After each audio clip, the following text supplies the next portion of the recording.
오늘의 헤드라인 뉴스입니다. 미국 연방준비제도가 12월 기준금리를 내릴 것이라는 전망이 우세해지고 있습니다. 미국에서는 금리 인하에 대한 기대가 커지는 반면 한국은행은 금리 인하 기조에서 한 발 물러나면서 향후 한미 금리 차가 좁혀질 것으로 예상됩니다. 중국 빅테크 기업들이 해외 데이터 센터를 활용해 엔비디아 AI 칩 수출 규제를 우회하고 있습니다. 파이낸셜 타임스는 알리바바와 바이트댄스가 동남아 데이터 센터에서 최신 LLM을 학습시키고 있다며 미국 제재를 피한 우회 전략이 가속화되고 있다고 전했습니다. 업비트에서 해킹 의심 정황이 포착된 뒤 솔라나 계열 디지털 자산에서 비정상 출금이 발생했습니다. 해당 출금 지갑 주소를 중심으로 49만 달러가 분산 출금됐으며 이 중 31만 5천 달러가 바이낸스로 이동했습니다. 반도체 수출 호조에 힘입어 우리나라 경상수지가 올해에 이어 내년에도 역대 최대치를 기록할 것으로 전망됩니다. 한국은행은 올해 경상수지 전망을 다시 상향하고 내년 역시 대폭 높여 잡으며 역대 최고 수준을 경신할 가능성을 제시했습니다. 시청자 여러분 안녕하세요. 여러분의 성공 투자를 응원합니다. 출발 증시와이드 2부 시작합니다. 진행의 이가은입니다. 어제 뉴욕 증시는 추수감사절로 휴장에 들어갔고요. 또 국내 증시는 전강 후약의 모습을 보였습니다. 장 초반에는 4천선을 다시 회복하긴 했지만 이내 탄력성을 모두 잃게 됐고요. 그 배경으로 본다면 금통위를 빼놓을 수가 없겠죠. 결과적으로는 예상대로 동결이었습니다만 앞으로도 인하하기는 좀 힘들 수도 있겠다라는 부분에 있어서 시장은 실망하는 눈치였습니다. 오늘은 금요일이기도 하고 또 기대해볼 만한 뉴스가 없는 자리이다 보니까 오늘 시장 어떻게 흘러가게 될지 같이 체크해 보도록 하겠습니다. 자, 그럼 이어서 오늘 저희가 준비한 코너 하나씩 소개해드리겠습니다. 먼저 밤사이 뉴욕 증시 준비되어 있습니다. 휴장이었기 때문에 오늘은 키워드들 잡고 다양한 뉴스들 확인해 보도록 하겠고요. 두 번째로는 와이드 리포트 준비되어 있습니다. 미국에서는 제네시스 미션이 통과가 됐고 그리고 국내에서는 6대 에너지 정책이 발표가 됐습니다. 이 두 가지 모두 원전과 SMR이 포함되어 있는 상황인데요. 원전에 대한 새로운 모멘텀이 되어줄 수 있을지 두 회비를 중심으로 해서 투자 포인트 짚어보겠습니다. 세 번째로는 이 시각 서울경제 준비되어 있습니다. 빅테크 기업들 모두 2나노에 있어서 승부를 걸고 있습니다. 삼성전자는 특히 2나노에 있어서 수율을 올리기 위해서 열을 올리고 있다고 하는데요. 자세한 내용 잠시 후에 함께 만나보시죠. 자, 그럼 출발 증시와이드 2부 본격적으로 시작해 보도록 하겠습니다.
네, JP모건은 한국 증시가 기대치에 비해서는 여전히 가격이 낮다면서 조정 시 매수 전략을 추천을 했습니다. 특히나 내년에 강세장에서는 6,000포인트까지 도달할 수 있다라고 이야기를 내놨었는데요. 낙관적으로 바라봐도 괜찮을지 여러 가지 이야기 나눠보도록 하겠습니다. 오늘 도움 말씀에는 서울경제TV 윤경철 본부장 자리해 주셨습니다. 본부장님 안녕하세요. 네, 안녕하세요. 네, 오늘도 다양한 키워드들 준비되어 있습니다. 첫 번째부터 함께 만나보시죠. 네, 오늘의 첫 번째 키워드입니다. AI 일자리 11.7% 이미 대체 가능입니다. 인공지능이 미국 노동시장의 일자리를 얼마나 대체할 수 있는지 구체적인 숫자가 발표가 됐습니다. 이 미국 노동시장에 미치게 되는 파장에 대해서 이야기 나눠볼 텐데요. 먼저 어떤 내용일까요? 이게 이제 미국의 아이스버그 지수라는 게 있습니다. 그래서 뭐 빙산 지수라고 불리는데 이 도구가 이제 MIT 공과대학하고 오크리지 국립연구소가 만든 그런 지수입니다. 그래서 우리 이름부터가 약간 낯선데 연구진은 이 부분에 이제 미국 노동자는 1억 5,100만 명을 모두 디지털 속에 가상으로 사람을 넣어서 인공지능이 이들을 어떻게 일을 할 수 있는지 시뮬레이션 요 지수를 이제 내놓은 것입니다. 그래서 이 부분이 상당히 의미가 있을 것 같고 각 노동자에게는 어떤 기술을 갖고 있는지 어떤 업무를 맡고 있는지 어느 지역에서 어떤 일을 하는지 꼼꼼히 태그를 붙였고요. 그 결과 이제 32,000개 이상의 기술 그리고 923종의 직종 3,000개 이상의 카운티에서 모두 하나의 거대한 지도로 다 올려서 이제 표시를 해봤더니 미국 전체 노동시장의 11.7%가 지금도 대체 가능하다라고 얘기를 하고 있습니다. 이는 임금으로 따지면 약 1조 2천억 달러 정도 된다고 하는데 우리나라 돈은 뭐 1,800조 정도 되는 큰 돈입니다. 그래서 이러다 보니까 이게 인간을 대체하기 위한 이런 수단으로 데이터를 내놓은 것이 아니냐라는 우려도 있는데 일단 MIT 쪽은 이 지수는 몇 년 뒤에 뭐 이렇게 어느 회사가 몇 명을 해고할 수 있는 예언한 도구가 아니라고 이야기하고 있습니다. 대신에 지금의 AI 기술이 어느 정도, 어느 지역에서, 어느 직종에서 취약한지를 보여주는 지도에 가깝다라고 생각하는데 제가 볼 때 이게 똑같은 거 아닌가라는 생각이 좀 드는데요. 어쨌든 미국 각 주정부는 이 지수를 설계 정책에 활용하기 시작했다고 합니다. 이제 테네시주는 이달 발표하는 AI 워크포스 액션 플랜에 아이스버그 지수를 직접 인용했는가 하면 유타주도 비슷한 모델로 시뮬레이션을 돌리고 있다고 합니다. 그래서 노스캐롤라이나주에 있는 한 상원 의원은 카운티나 센서스 블록 단위로 내려가서 해당 지역에서 쓰이는 기술이 어느 정도 자동화 위험이 있는지 그리고 그 지역의 변화가 지역 GPU와 고용에 어떤 파급 효과를 줄 수 있을지 보고 있다. 그래서 실질적으로 이제 사용하겠다는 의지를 드러낸 것이죠. 그래서 연구진은 또 AI의 위험이 실리콘밸리 같은 해안 기종이나 이런 부분에 있다는 보통 이제 우리가 생각할 때 이건 엔비디 전체적으로 어쨌든 이 실리콘밸리 같은 쪽에 있는 그 특수지계만 해당될 거라 생각하는데 그렇지 않다는 거죠. 시뮬레이션 결과 노출 직종이 50개 주 전역에 다 펼쳐 있고 그다음에 소외되었던 농촌 지역이라는 거 이런 데도 다 대체가 가능하다고 이야기합니다. 예를 들어서 뭐 테네시주의 이제 대표 산업인 보건 의료와 원자력 제조 운송 분야에도 여전히 물리적인 노동 비중이 높아서 디지털 자동화를 시킬 수 있을 것 같지만 실질적으로 이런 것들은 로봇과 AI 어시스턴트를 적절히 한다면 충분히 대체가 가능하다고 이야기하고 있습니다. 그래서 MIT 연구팀은 이 부분이 완성된 답안지가 아니라 각 주와 정책 입안자들이 다양한 시나리오로 시험을 해볼 수 있다라고 얘기를 하고 있지만 제가 볼 때는 이 파장은 만만치 않을 것 같습니다. 왜냐하면 이걸 근거로 사람들을 뭐 어쨌든 해고를 하거나 뭔가 줄일 수 있는 근거가 되지 않을까라는 생각이 좀 돼서 약간 걱정스럽긴 합니다. 그래서 AI 일자리가 얼마나 없앨지에 대한 집중을 하기보다는 사실은 이제 이 자료는 어떤 기술이 사라질지에 대한 위험이 큰지 그리고 어떤 기술을 키워야 하는지에 대한 어떤 구체적인 자료이기 때문에 우리나라도 참고해보면 좋을 것 같고 또 직종을 고르실 때 이런 부분을 할 때 우리가 어떤 직종 향후에 미래한지도 한번 참고해보시면 좋지 않을까라는 생각이 듭니다. 네, 노동시장에 있어서 구조가 좀 변할 수도 있다라는 부분까지 잘 짚어봤고요. 첫 번째 마무리하고 두 번째로 넘어가 보겠습니다. 네, 오늘의 두 번째 키워드입니다. 빅쇼트의 버리 대 엔비디아입니다. 최근에 이제 마이클 버리가 엔비디아 공매도 이야기하면서 크게 흔들렸던 바 기억을 하실 겁니다. 그리고 엔비디아가 이러한 AI 버블론을 두고서 조목조목 좀 따지면서 시장 달래기에 총력을 다하고 있는 모습인데요. 엔비디아에 최근에 어떤 일이 벌어지고 있는 걸까요? 맞습니다. 뭐 영화 빅쇼트에 나왔던 마이클 버리의 이야기가 뭐 이야기는 할 수 있어요. 근데 이제 제일 중요한 건 실질적으로 시가총액 5조 달러를 찍었던 엔비디아가 4조 5천억 달러 떨어졌다는 게 이게 중요한 것 같아요. 그래서 그러다 보니까 이제 월가에서는 SNS에서는 거품이 아니냐는 공격이 쏟아졌고 엔비디아가 드디어 정면에 나서게 됐다라고 생각하고 있습니다. 그래서 배경부터 보면 이제 엔비디아가 최근에 셀사이스 증권 애널리스트에게 아주 상세한 메모를 돌렸습니다. 우리 재무제표는 이상이 없고 기껏해야 오해일 뿐이다. 이것도 좀 이상하긴 한데 설명하면서 조목조목 반박 문서를 했습니다. 어쨌든 이 부분은 빅쇼트의 실제 주인공이죠. 마이클 버리가 서브스택 필자들이 쓴 비판글을 정면으로 겨냥했다라고 이야기하고 있습니다. 마이클 버리는 다 아시다시피 2008년에 미국 주택시장 붕괴를 배팅해서 이제 큰 돈을 벌었던 인물입니다. 그래서 지금도 시장에서는 버리가 뭐라고 하면 굉장한 신호로 받아들이고 있고 이게 의미 있다고 생각하고 있습니다. 그런 버리가 최근 뉴스레터에서 엔비디아 강도를 끌어올리자 엔비디아가 이에 이제 강하게 반응하고 있습니다. 이번 메모가 남긴 서브스택 글은 엔비디아가 공시 데이터를 AI로 분석했다면서 재고가 쌓이고 고객들 돈도 제때 못 낸다라는 식으로 결론을 내렸습니다. 엔비디아를 그러면서 이제 과거에 뭐 월드컴이라든가 루스트라든가 앨런 같은 회계 사기에 비교해서까지 주장이 나오게 되자 엔비디아가 더 이상 참을 수 없게 된 것이죠. 그래서 재고라든가 매출 채권이라든가 고객의 지불 능력 이 세 가지에 대해서 숫자로 하나하나 짚어가면서 반박을 했습니다. 다만 인정한 부분도 있습니다. 최신 어떤 GPU죠. 블랙웰의 이전 세대보다 마진율이 좀 낮다. 그리고 AS 비용이 너무 많이 든다라는 부분은 어느 정도 인정했습니다. 근데 이거는 칩 구조가 원체 복잡하고 고가이다 보니까 보증 비용이 올라갔다라는 설명이고요. 마진은 조금 줄 수 있겠지만 그걸 가지고 회계 사기라고 이야기하는 건 너무 나갔다라고 이야기하는 것이죠. 근데 문제는 이 타이밍도 별로 안 좋은 것 같습니다. 왜냐하면 이 메모가 시장에 공개된 시점이 기술 매체인 디인포메이션 얘기했던 메타가 엔비디아와 2027년부터 구글의 AI 칩 TPU를 사용한다고 논의 중이다라고 얘기가 된 건데 사실상 이렇게 보도가 나오면 거의 사용하지 않을까라는 생각이 드는데 이 보도가 나오자마자 엔비디아 주가가 흔들렸고 혹시 엔비디아의 독점 체제가 무너지는 것이 아니냐는 불안감이 커지고 있습니다. 그래서 엔비디아가 곧바로 SNS X에 우리는 구글의 성공에 기쁘다. 그러면서 우리 칩도 여전히 경쟁사보다 한 세대 앞서갔다라고 얘기를 하고 있는데 근데 엔비디아답지 않다는 거죠. 이 대응 자체가. 왜냐하면 엔비디아는 보통 이렇게 그냥 가만히 무대응으로 해야 되는데 이걸 또 대응했다는 모양새가 좋지 않다라고 생각하고 왜 이렇게 방어적이냐. 그리고 지금 고객사거든요. 구글이. 근데 고객사까지 지금 디스할 정도로 상태가 안 좋은 것이냐고 이야기하고 있습니다. 그래서 실제로 이제 구글의 딥마인드의 어떤 한 관계자는 엔비디아 안에서 이게 얼마만큼 이상하게 보이는지 아는 사람은 아무도 없느냐라고 이야기를 하고 있습니다. 그래서 공개 적응을 했는데 지금 이제 봐야 되는 엔비디아의 어떤 포인트는 세 가지인 것 같습니다. 그러니까 5조 달러 성장 스토리의 회의론이 처음으로 나왔다는 거. 그다음에 AI 분석이나 서브스택이나 SNS까지 동원된 여론전 무대까지 나올 정도로 엔비디아 급하냐는 점. 그리고 엔비디아의 이 부분에 대해서 실질적으로 어느 정도 실적이 나오겠느냐는 점이 상당히 중요하다는 생각이 드는데 시장이 궁금해하는 건 단 하나입니다. 엔비디아가 정말 앨론이냐 아니냐는 질문이 아니라 이 성장과 밸류에이션이 앞으로 정당화될 수 있는 실적이 나오느냐. 이걸 잘 살펴보시는 게 좋을 것 같고 이 부분은 이런 거에 대한 선제적인 첫 번째 공식 답변과 질문이 아닌가라는 생각이 듭니다. 네, 최근에 엔비디아는 논란과 이슈에 대해서 해명하기 좀 바쁜 모습이긴 하죠. 그래도 거품론에 대해서 조목조목 반박을 하면서 시장 달래기에는 총력을 좀 다하고 있습니다. 오늘 미국 시장은 반장 열리기 때문에 우리 시간으로 토요일 새벽 3시에 마감을 합니다. 이러한 부분 참고하셔서 전략들 좀 세워보시면 좋겠습니다. 자, 그럼 넘어가서 세 번째 키워드 만나보겠습니다. 네, 오늘의 세 번째 키워드입니다. 테슬라 드디어 꺾였다이고요.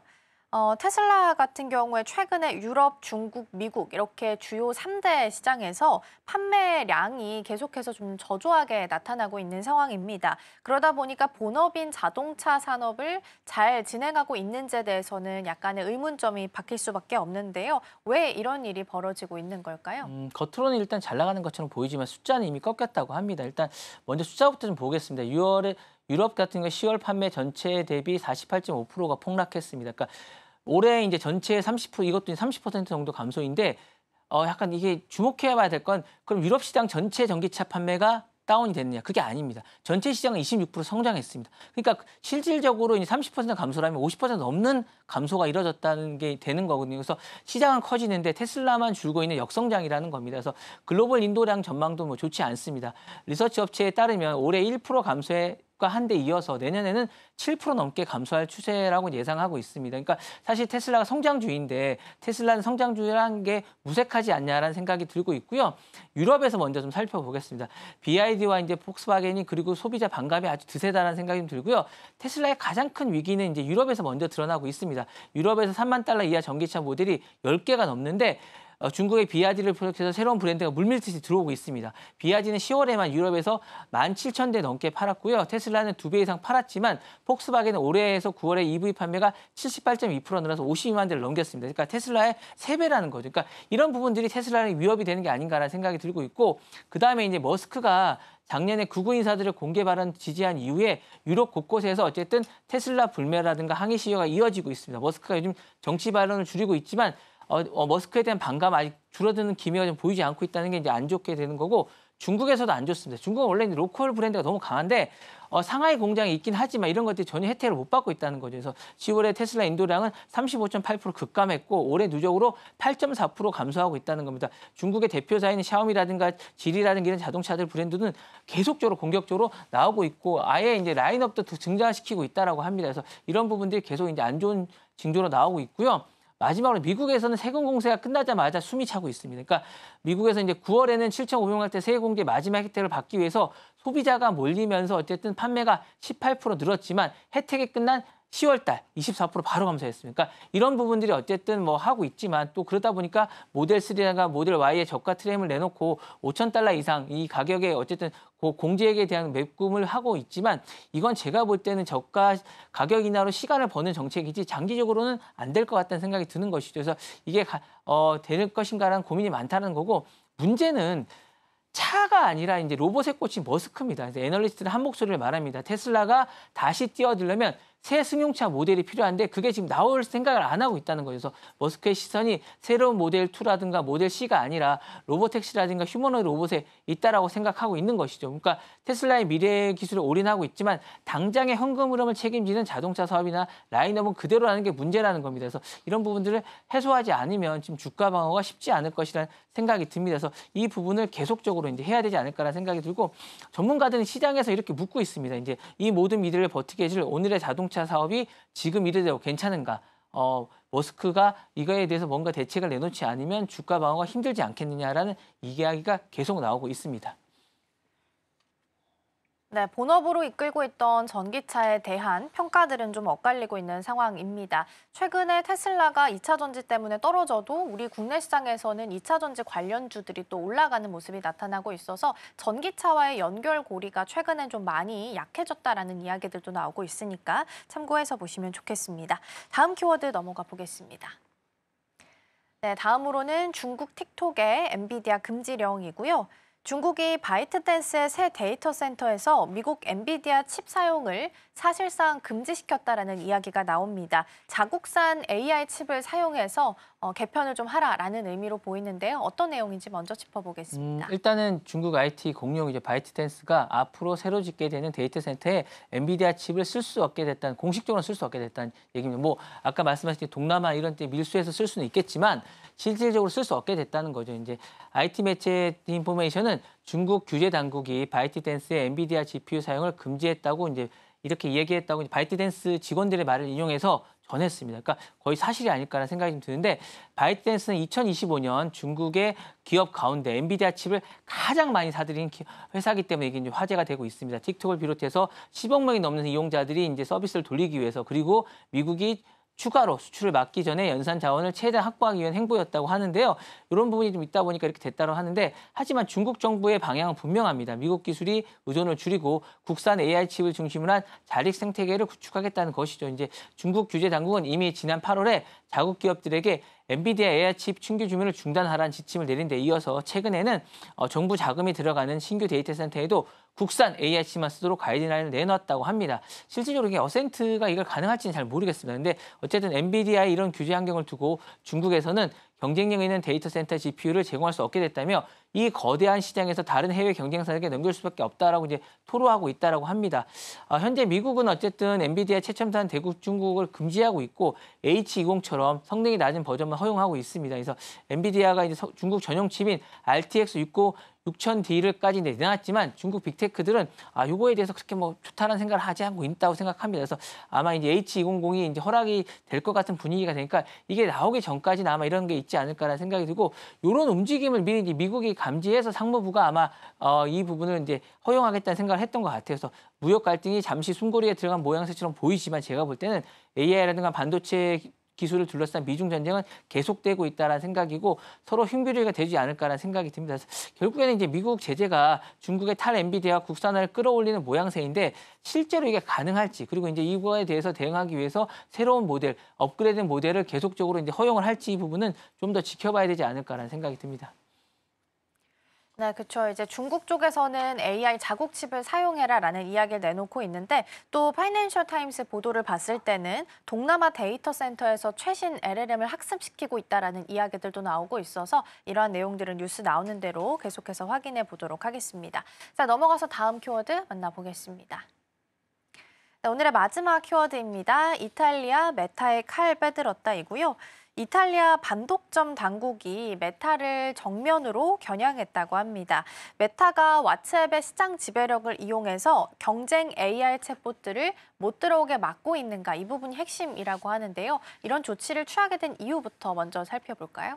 일단은 제일 중요한 이런 것 같아요. 그러니까 빅테크들이 나오는 이런 SNS라든가 플랫폼 같은 것들이 대표할 만한 것이 유럽에는 없다라는 게 가장 큰 문제인 것 같습니다. 그러다 보니까 이런 것들을 사용자들이 이제 해외 앱들을 많이 쓰다 보니까 이런 독점적인 이용을 한다는 것인데, 실제로 이제 왓츠앱은 이탈리아에서만 사용자가 3,700만 명이 넘는 사실상 국민 메신저급 플랫폼입니다.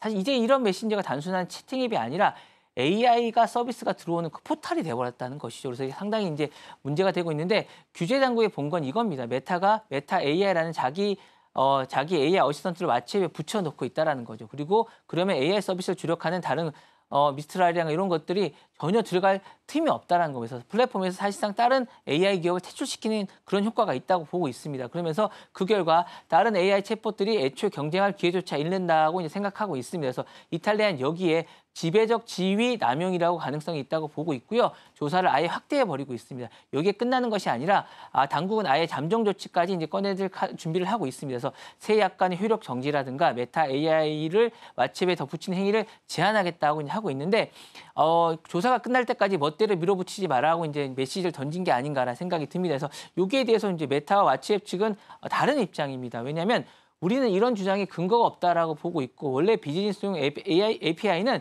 AI 챗봇을 돌리기 위해서 만든 게 아니다. 그렇게 되면 우리의 어쨌든 시스템에 무리가 가기 때문에 하지 않는다. 그러면서 고객이 상담에 알려본 수만 가의 어쨌든 메시지라든가 수만 개 기업들, 그리고 자기들이 선택한 AI 쓰는 기업들은 약간의 변경과 상관이 없다라고 얘기를 하고 있습니다. 한마디로 이렇게 정리를 하자면, 우리가 경쟁사에게 죽이는 것이 아니라 시스템 안정화를 위해서 운영하는 것뿐이다라고 얘기하고 있고, 그들이 퇴출되는 건 경쟁력이 없기 때문이다라고 이제 이야기를 주장하고 있습니다. 그래서 이제 여기서 이제 서로가 주장이 하고 있고, 제가 볼 때 쟁점이 될 것 같고 법정 다툼까지 벌일 것 같습니다. 그러니까 이 사건이 중요한 이유는 이게 단순한 왓츠앱의 약간 문제가 아니라 플랫폼이 AI 시대의 게이터 피크가 될 수 있느냐 하는 문제를 놓고 이제 유럽이 첫 번째 꺼낸 규제의 칼이 아닌가라는 생각이 듭니다. 그래서 왓츠앱이라든가 인스타나 페이스북 같은 SNS는 이제 사람들이 떠나기 어려운 어쨌든 필수 인프라가 됐기 때문에 사실상 이 부분에서 다른 경쟁 기업들은 출발선에 서지도 못하는 구조가 되는 수밖에 없다고 보는 거죠. 그래서 EU의 경쟁법이 인정이 되면 메타는 전체 매출의 전 세계 매출의 10%를 벌금으로 내야 되는 진짜 돈이 걸린 문제이기 때문에 상당히 이제 이게 문제가 되지 않을까라는 생각이 듭니다. 그래서 결국에 문제는 이런 거니까 질문은 이런 것 같습니다. 그래서 메신저 안에 주인은 메타지만 그 안에 어쨌든 AI 경쟁을 메타 혼자 결정해도 되느냐라는 문제를 이제 화두로 던진 게 아닌가라는 생각이 들고, AI가 이제 일상으로 들어올수록 우리가 쓰는 플랫폼이 얼마나 공정이 문제가 되느냐 문제는 계속적으로 되지 않을까라는 생각이 들고, 이건 단순히 뭐 이탈리아, EU의 문제가 아니라 우리나라에서도 이제 화두로 던져볼 수 있는 문제가 아닐까라는 생각이 듭니다. 네, 이탈리아에 있었던 반독점 내용까지 잘 살펴봤고요. 오늘 본부장님과는 여기서 인사 나누도록 하겠습니다. 오늘 말씀 고맙습니다. 네, 감사합니다.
증권가들이 바라보는 종목에 대한 시선들 함께 살펴보겠습니다. 와이드 리포트 시간입니다. 제가 오늘 가지고 온 리포트는 두산 에너빌리티에 대한 SK증권의 시선 가져와 봤는데요. 리포트의 제목은 원전과 가스터빈을 동시에라는 제목입니다. 우선 SK증권은 두산 에너빌리티가 수주 모멘텀을 확보한 기업이라고 평가를 했습니다. 그러면서 투자 의견은 매수, 그리고 목표가는 92,000원으로 새롭게 제시하는 모습을 보였는데요. SK증권은 지금부터 2026년까지 이어질 대형 원전과 SMR, 그리고 가스터빈 수주 가시성이 크게 높아질 것으로 분석을 했습니다. 그렇다면 그 내용들 자세하게 살펴보겠습니다. 일단 가장 먼저 눈에 들어오는 건 당연히 대형 원전이겠죠. 사실 2025년 연말에는 지금 체코 두코바니 원전 5, 6호기의 본계약을 체결이 좀 예정되어 있습니다. 이건 국내 증권가에서도 이미 여러 차례 언급이 됐던 부분이고요. 그런데 SK증권은 그 다음 단계를 더 주목하고 있습니다. 바로 2026년부터 본격화될 유럽의 신규 원전 프로젝트입니다. 대표적으로는 지금 불가리와 폴란드에서 이 웨스팅하우스가 새로운 원전 건설을 추진하고 있고요. 여기에 두산에너빌리티가 기자재 공급사로 유력하게 검토가 되고 있다는 겁니다. 그리고 뿐만 아니라 중동 지역에서도 대형 원전 사업들이 움직이고 있는데요. 지금 UAE와 사우디에서도 새 원전 프로젝트가 좀 추진 중이기 때문에 두산에너빌리티가 이곳에도 참여할 여지가 있습니다. 이쯤 되면은 단순히 수주 기대감을 넘어서서 정책과 지정학 그리고 에너지 수급 이슈가 맞물리면서 이제는 글로벌 원전 시장이 다시 살아나고 있다라는 흐름으로 해석해 볼 수가 있겠습니다. 그리고 다음으로는 SMR 분야인데요. 두산에너빌리티는 지금 자신들을 SMR 파운더리라고 표현을 하고 있습니다. 쉽게 말하면 SMR 제작을 전담하는 전문 공급업체가 되겠다는 겁니다. 현재 협력하고 있는 파트너사들을 보더라도 엑스에너지나 뉴스케일 파워, 테라파워 같은 미국의 대표적인 SMR 기업들이 있습니다. 이들 프로젝트는 지금 상업화 단계에 들어서고 있고요. 이에 따라서 두산에너빌리티의 기자재 납품도 내년부터는 본격적으로 시작될 가능성이 큽니다. 특히나 두산에너빌리티는 지금 내년 1분기부터 SMR 전용 생산 라인을 새로 착공할 예정인데요. 이 공장이 완공이 된다면 연간 최대 20기의 SMR 모듈을 함께 생산해낼 수 있는 능력들을 갖추게 됩니다.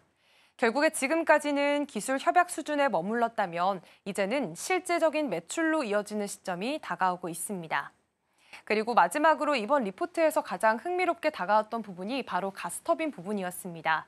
사실 원래 이 시장 같은 경우에는 지금 GE 버노바나 지멘스, 미쓰비시 같은 이런 회사들이 사실상 독점하다시피 했습니다. 그런데 최근 AI 산업이 빠르게 성장하면서 북미 지역의 전력 수요가 크게 늘었고요. 이 영향으로 인해서 지금 이들 3사의 가스터빈 납기가 무려 5년이나 걸리는 상황이 됐습니다. 그렇다 보니까 바로 이 틈에서 두산에너빌리티가 기회를 새롭게 잡은 건데요. 지난 10월에는 미국의 한 빅테크 기업과 380메가와트급 가스터빈 2기 공급 계약을 체결하기도 했습니다. 놀라운 건 납기 능력입니다. 두산에너빌리티는 단 1년 안에 지금 빠른 납기가 가능하다라고 이야기를 했습니다. 이렇게 빠른 일정들이 글로벌 빅테크 기업들에게는 상당히 매력적인 조건이 됐고요. SK증권은 이런 경쟁력을 바탕으로 내년부터는 두산에너빌리티의 북미양 가스터빈 수주가 본격적으로 늘어날 것으로 내다보고 있습니다.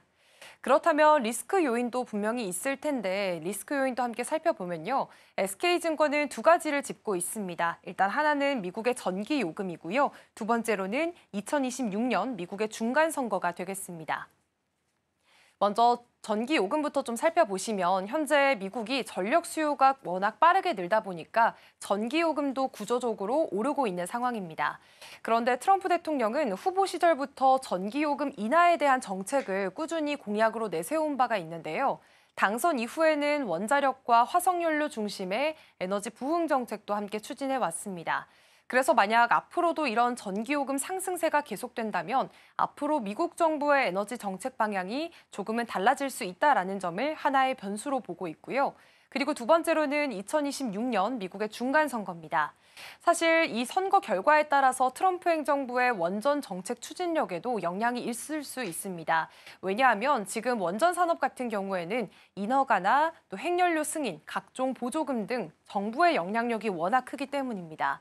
그렇기 때문에 선거 결과에 따라서 두산 에너빌리티의 해외 사업 환경이 달라질 가능성도 있습니다. 사실 최근 들어서 원전 관련 종목들이 다시 움직이기 시작했는데요. 그 배경을 살펴보니까 먼저 도널드 트럼프 행정부가 미국 내 대형 원전 8기를 새로 짓겠다는 계획을 공식화했다라는 보도들이 나오기도 했고요. 또 여기에다가 튀르키예 원전 사업에도 한국 기업들이 참여할 가능성이 크게 부각이 되면서 기대감이 커진 모습입니다. 일단 SK증권은 두산 에너빌리티에 대해서 매수 의견 그리고 목표가 92,000원으로 새롭게 제시하는 그런 리포트를 발행을 했는데요. 그렇다면 어제장의 주가 흐름도 함께 살펴보도록 하겠습니다. 네, 우선 두산 에너빌리티는 어제는 0.13% 약보합권에서 거래를 마쳤습니다. 77,600원 선에서 거래가 마감이 되는 모습이었는데요. 사실 단기적으로는 수급 상황이나 금리, 그리고 글로벌 원전 수요 같은 변수들이 시장에 영향을 줄 수는 있습니다만 사실상 중장기적으로 봤을 때는 지금 원전을 중심으로 해서 산업 구조의 변화가 이어지고 있기 때문에 앞으로 두산 에너빌리티의 주가 흐름도 계속해서 지켜볼 필요가 있겠습니다. 지금까지 와이드리포트였습니다.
네, 시시각각 변하는 시장 흐름, 서울경제는 어떤 뉴스에 주목하고 있을까요? 이 시각 서울경제로 이어가 보도록 하겠습니다. 이승 앵커 나와 계십니다. 어서 오세요. 안녕하세요.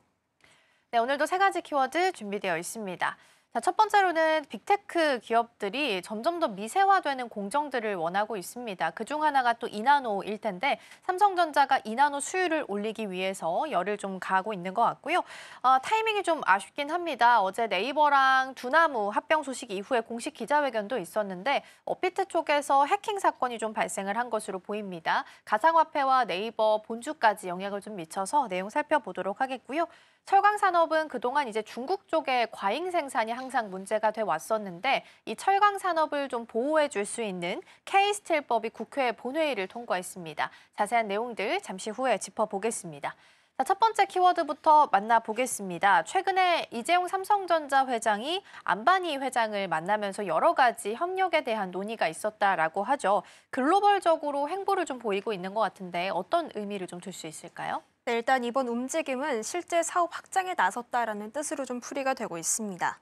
이번 일라이런스 회동에서는요, 이 삼성 주요 계열사 경영진이 총출동해서 차세대 통신부터 AI 반도체, 확장 현실, ESS 등 삼성이 앞으로 키우려는 신기술들을 직접 소개했습니다.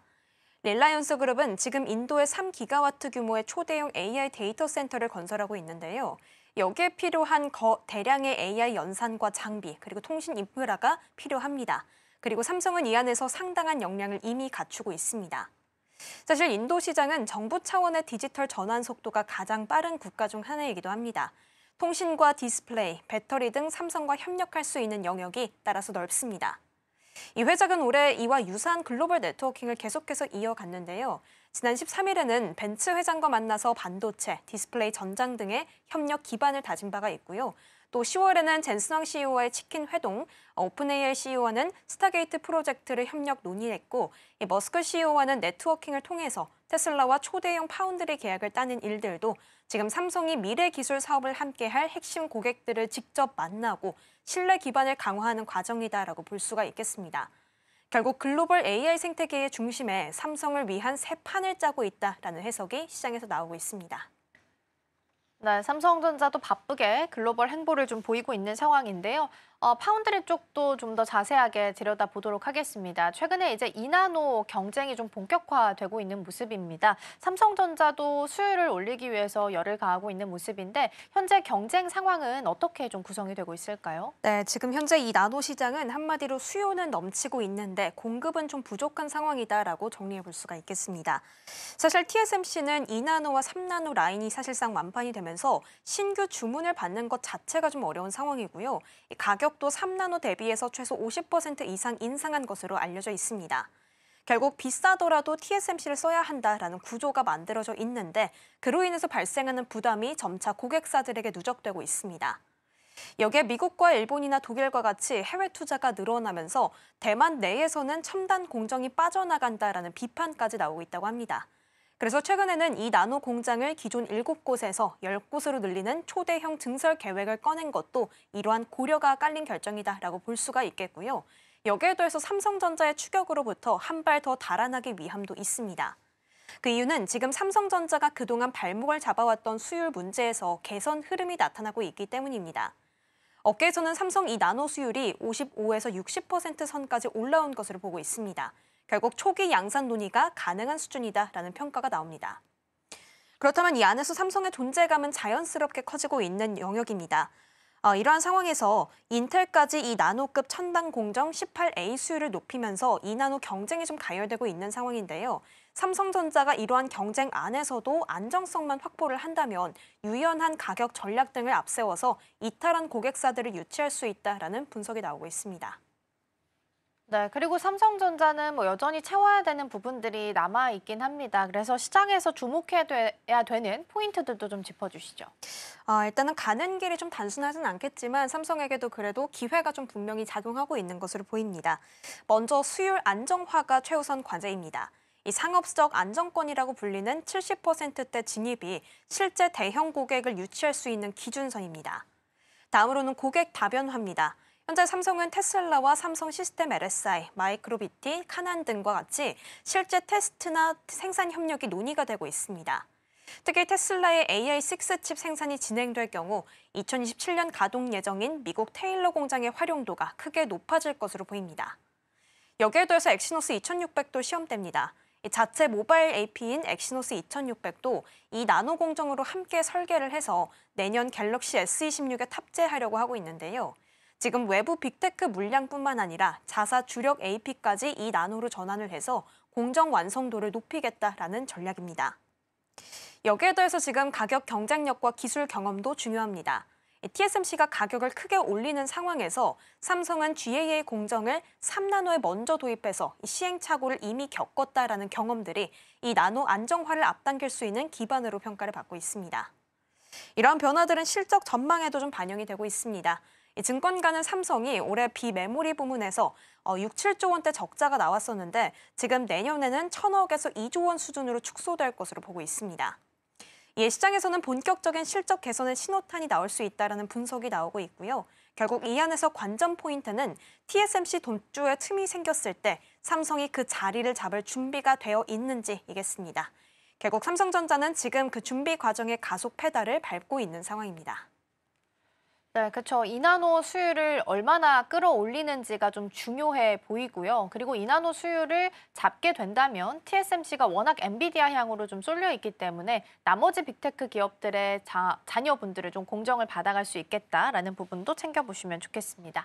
자, 두 번째로 넘어가 보겠습니다. 어제 이제 네이버랑 두나무 관련해서 공식 기자회견이 좀 있었는데 마침 또 타이밍이 안 좋게 이날 업비트 해킹 사고도 같이 발생을 좀 했습니다. 어떤 일이 벌어진 건지 먼저 사건 정리를 좀 해주시죠. 네, 일단 어제는 네이버와 두나무의 빅딜을 공식화하는 자리가 열렸었습니다. 이 자리에서 네이버나 네이버 파이낸셜, 두나무 경영진이 모두 비전을 발표하고 있었는데요. 하지만 이날 새벽 4시경 상당의 솔라나 기반 가상자산 24종이 알 수 없는 외부 지갑으로 이체되는 비정상 출금이 발생했습니다. 이 금액은 전반적으로 445억에서 540억 원 수준으로 보고 있습니다. 두나무는 즉시 대응에 나섰습니다. 모든 입출금을 전면 중단하고 추가적인 비정상 이체가 발생하지 않도록 자산을 오프라인 개인 지갑인 콜드월렛으로 긴급 이동했습니다. 그리고 금융당국에 즉시 신고했다고도 밝혔습니다. 여기에 더해서 온체인 조치까지도 병행이 됐습니다. 자산의 흐름을 추적하는 한편 약 120억 원 상당의 솔플레이어 동결까지 완료를 했습니다. 그리고 추가적으로 회원 피해는 더 이상 없도록 회사 자산으로 전액 보전하겠다라고 공식 밝혔습니다. 하지만 이 안에서 중요한 논란이 하나 남아 있습니다. 정황 파악과 조치는 새벽에 이루어졌지만 고객 공지는 낮 12시경, 바로 네이버와 두나무의 기자 간담회가 끝난 직후였습니다. 이 때문에 시장에서는 불리한 정보 공개 시점을 조절한 거 아니냐라는 투명성 논란까지 함께 제기하고 있습니다.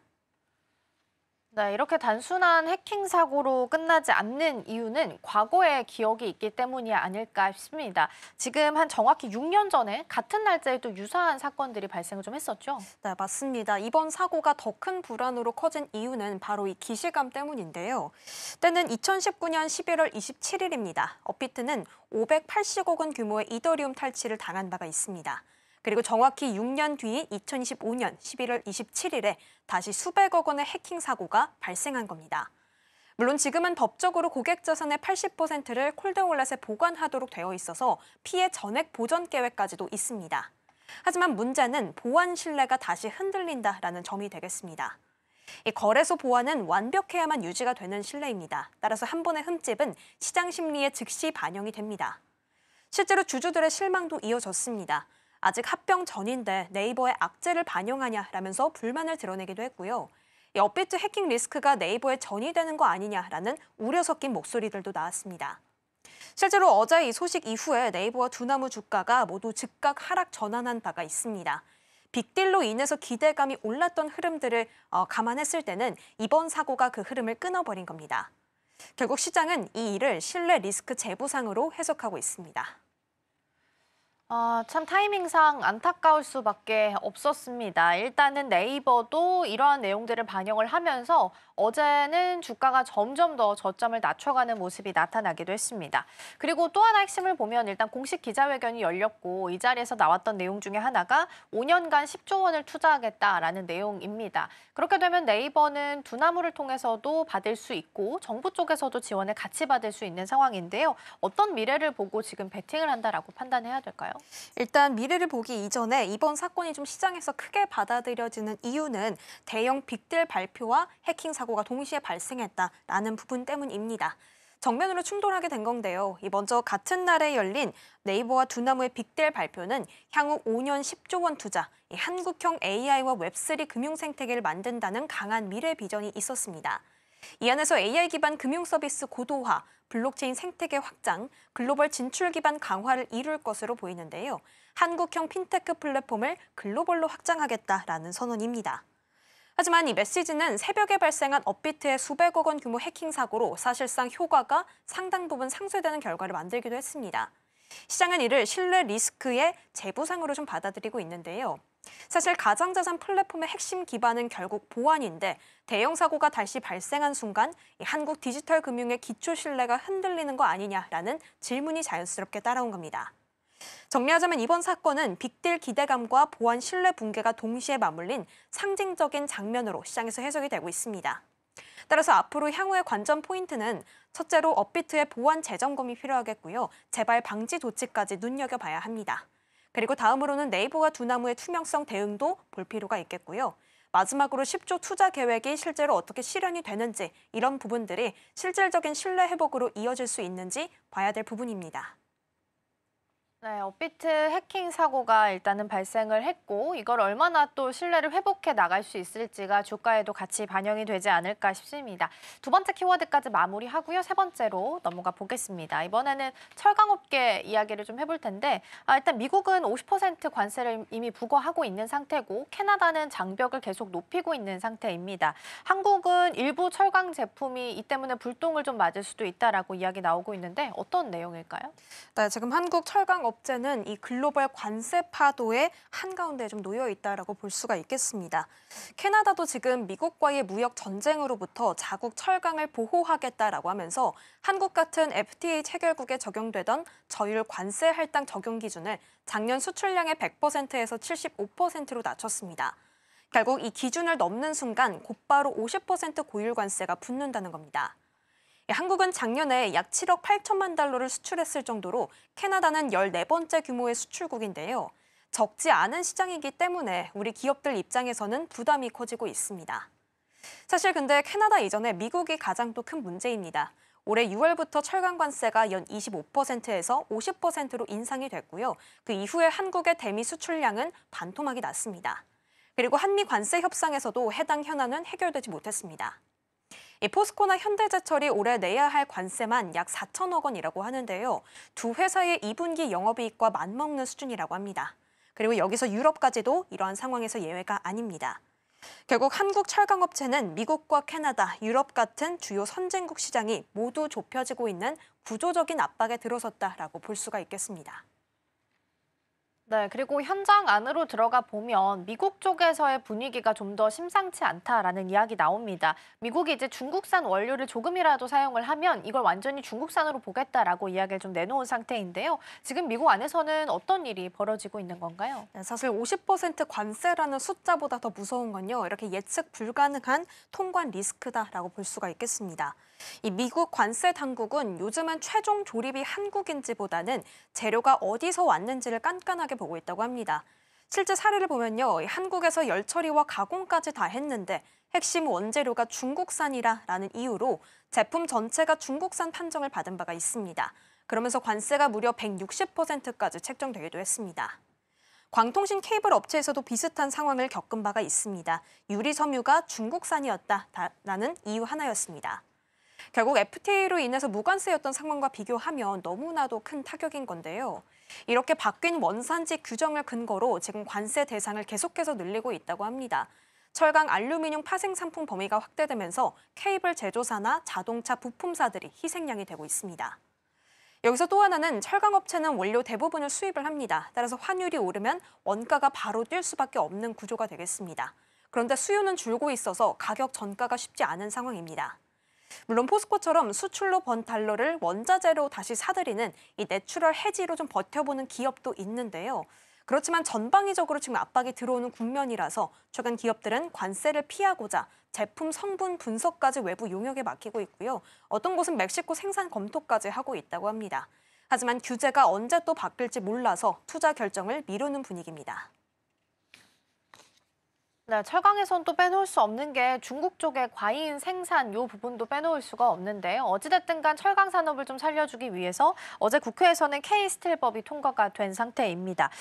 본회의가 통과가 됐으니까 우린 이제 어떤 부분들을 좀 기대해 볼 수 있을까요? 네, 일단은 어제 여야가 지금 함께 당론으로 추진해왔던 K스틸법이 본회의를 좀 통과를 했습니다.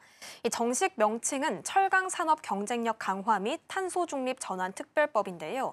이 안에는 고율 관세나 탄소 규제, 글로벌 철강 공급 과잉까지 3중 압박에 놓여 있는 업계를 산업 차원에서 체계적으로 지원하겠다라는 방향이 담겨 있습니다.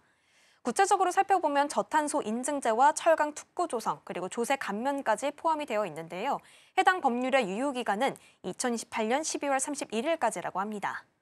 사실 이전에 한미 관세 협상의 최종 결과가 담긴 팩트시트에서 이 철강 관세 조정에 대한 내용이 빠지면서 업계에서는 마지막 희망으로 여겨지는 K스틸법 도입에 대한 시급함을 강조해 왔는데요.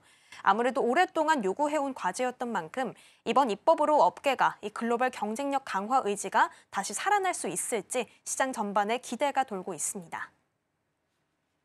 네, K스틸법이 본회의를 통과를 하면서 경쟁력 강화와 또 더불어서 저탄소 전환에 대한 지원 이야기도 같이 나왔으니까 참고해서 보시면 좋겠습니다. 자, 이렇게 해서 세 가지 키워드 잘 살펴봤고요. 이승 앵커는 오늘 여기서 인사 나누겠습니다. 오늘 말씀 고맙습니다. 고맙습니다.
개장까지 10분 남은 시점 스탁포인트 시작하겠습니다. SCTV 이민 전문가와 함께합니다. 어서 오세요. 네, 안녕하세요.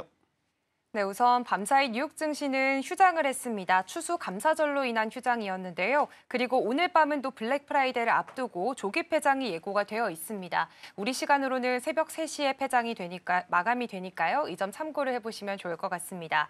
그리고 사실 지금 12월을 앞두고 연말 랠리를 기대하고 있는 시장입니다. 그리고 금리 인하에 대한 기대감도 점점 더 커지고 있는 뉴욕 증시인데요.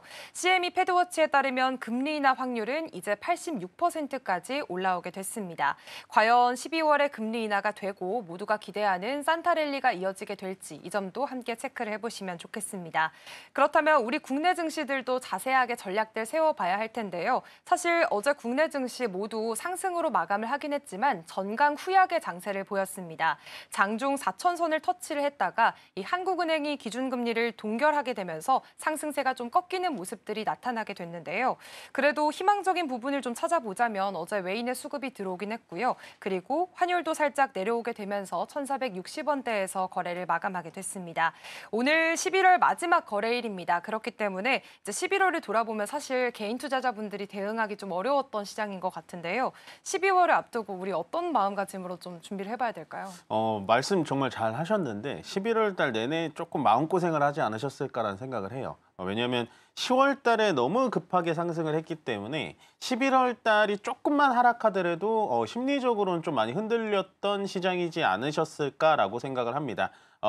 그만큼 10월 달에 좀 급하게 좀 올라왔던 부분이 있기 때문에 11월 달에는 건강한 조정이라고 보여져요. 저는 오히려 그래서 11월 달 물론 모든 분들이 힘드셨겠지만 어쨌든 필수 불가결로 필요했던 가격 조정이었다라고 보여집니다. 가격 조정이라 하면 10월 달에 우리가 단기간 한 달 만에 거의 20%가량 지수 기준으로 20%가량 올라왔기 때문에 11월 달에 10%의 조정은 당연히 나왔어야 되는 거고요. 그게 12월 달에 조정이 또 안 이루어진다라는 얘기는 아닙니다. 다만 제가 말씀드리는 건 조정이라는 거는 가격을 조정받는 가격 조정이 있고요. 그다음에 그 가격 조정을 받은 뒤에 기간 조정이라고 하는 기간 조정이 또 남아 있습니다. 그래서 아마도 12월 달에는 뭐 그 전처럼 폭등의 장이 오지는 않겠지만 그리고 11월 달처럼 뭐 내내 지지부진한 장세가 이어지진 않겠지만 아마도 기간 조정의 장세, 그러니까 하단은 한 3,800포인트 그리고 상단은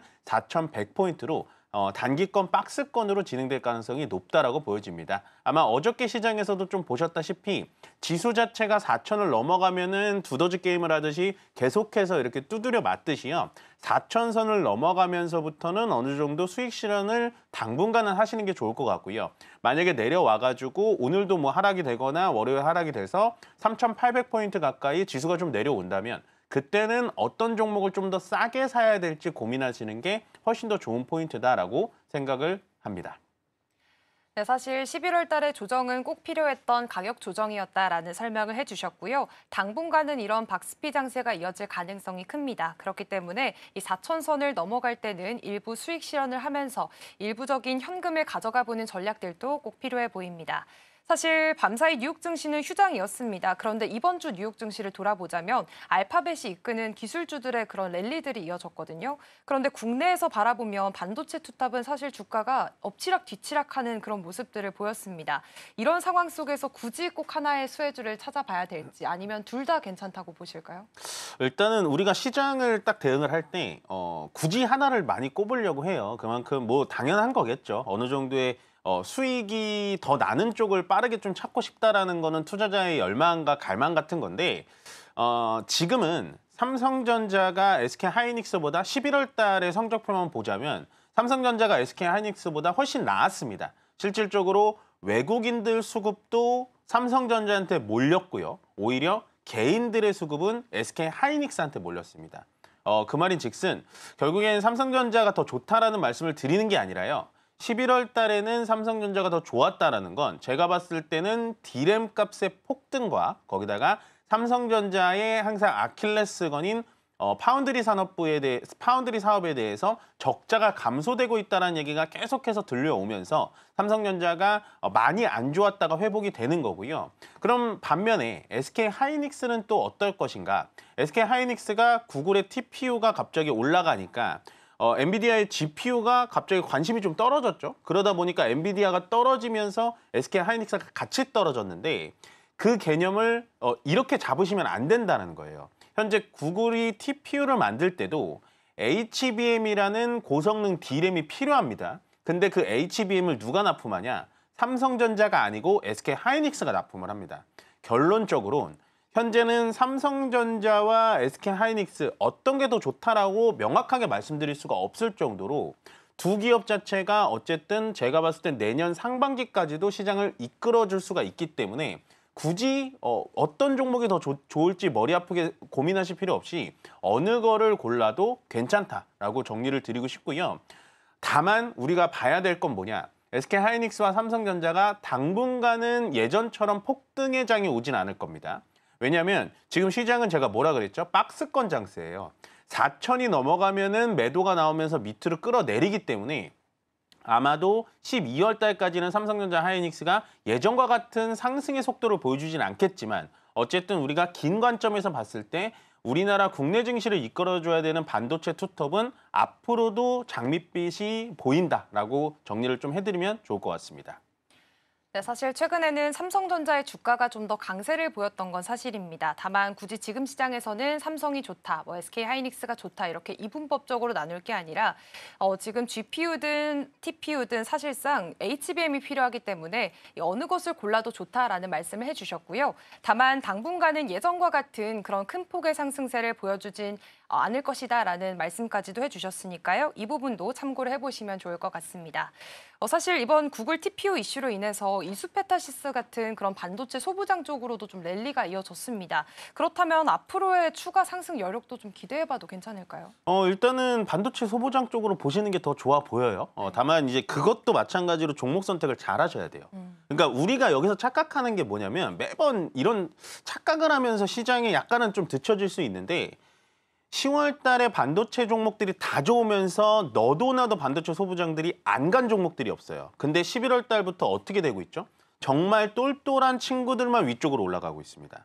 예, 보시면 반도체 후공정 쪽을 우리가 많이 강조를 또 드렸고 그다음에 반도체 기판 쪽, 그리고 반도체 테스트 쪽 이쪽을 많이 강조를 드렸는데 그 이유는 뻔합니다. 기판 같은 경우에는 앞으로 소캄이라든지 뭐 이런 것들이 개발이 되면서 기판은 점점점 수요가 많아질 것이고요. 거기다가 후공정, 테스트 이쪽은 반도체가 점점점 정밀화되면서 전공정보다는 후공정이 훨씬 더 중요하게 시장을 잡아가 나가고 있다는 걸 힌트를 드렸던 것 같아요. 그래서 반도체 소부장 아직도 중요하고요. 실제로 보신다면 아마도 삼성전자보다 SK하이닉스보다 훨씬 더 수익률도 좋을 겁니다. 그렇기 때문에 반도체 소부장을 보실 때 지금은 기판 쪽하고 저 후공정 쪽을 좀 챙겨서 보신다면 아마도 연말에는 조금 따뜻하게 보내실 수 있지 않을까라고 정리를 해드리겠습니다. 네, 반도체 소부장 쪽으로 봐도 좋지만 역시나 옥석 가리기가 필요하다는 말씀해 주셨고요. 특히나 반도체 기판이나 후공정 쪽에 더 관심을 두면 좋겠다라는 이야기까지 해주셨습니다. 그리고 사실 어제는 그 네이버 파이낸셜과 두나무 이슈가 좀 있었습니다. 사실 네이버가 지금 프리마켓장에서 1% 가까이 올라가고 있긴 한데 어제는 일부 세론으로 작용하는 모습이 나오기도 했고요. 업비트 해킹 이슈까지 겹치기도 했습니다. 이런 해킹 이슈가 뭐 당분간 투심에 영향을 주게 된다면 오히려 매수의 관점으로 바라봐도 괜찮을까요? 네, 저는 이 종목은 굉장히 좀 긍정적으로 생각을 해요. 왜냐하면 네이버와 두나무가 합병을 한다는 이슈가 단순한 노이즈로 끝나지는 않을 것 같습니다. 네이버가 현재 검색 시장에서도 어쨌든 뭐 요즘에 유튜브 검색 때문에 밀린다라고는 하지만 결국엔 검색도 하고 결제도 하고 네이버가 화폐 가치도 만들어 나간다면 저는 앞으로 훨씬 더 커질 시장이 많아진다라고 보여지고요. 네이버 같은 종목들은 제가 긍정적이다고 해서 지금 막 왕창 담는 게 아니라 예를 들어서 한 달에 한 번씩 월급을 받으시는 분이라면 뭐 월급의 10%, 20% 차곡차곡 모아간다면 저는 네이버 같은 경우에는 지금 예전 전고점인 45만 원짜리는 충분히 넘어갈 수 있다. 장기적으로 본다면 굉장히 긍정적으로 말씀드리겠습니다. 네, 사실 어제 하락에도 여전히 네이버는 봐도 좋다라는 말씀을 해주셨고요. 예전 전고점을 넘어갈 수 있을 가능성까지도 말씀을 해주셨습니다. 오늘 코스피는 그래도 상승 출발 예상하고 있으니까요. 저희 장 시작하고 함께 만나보도록 하겠습니다.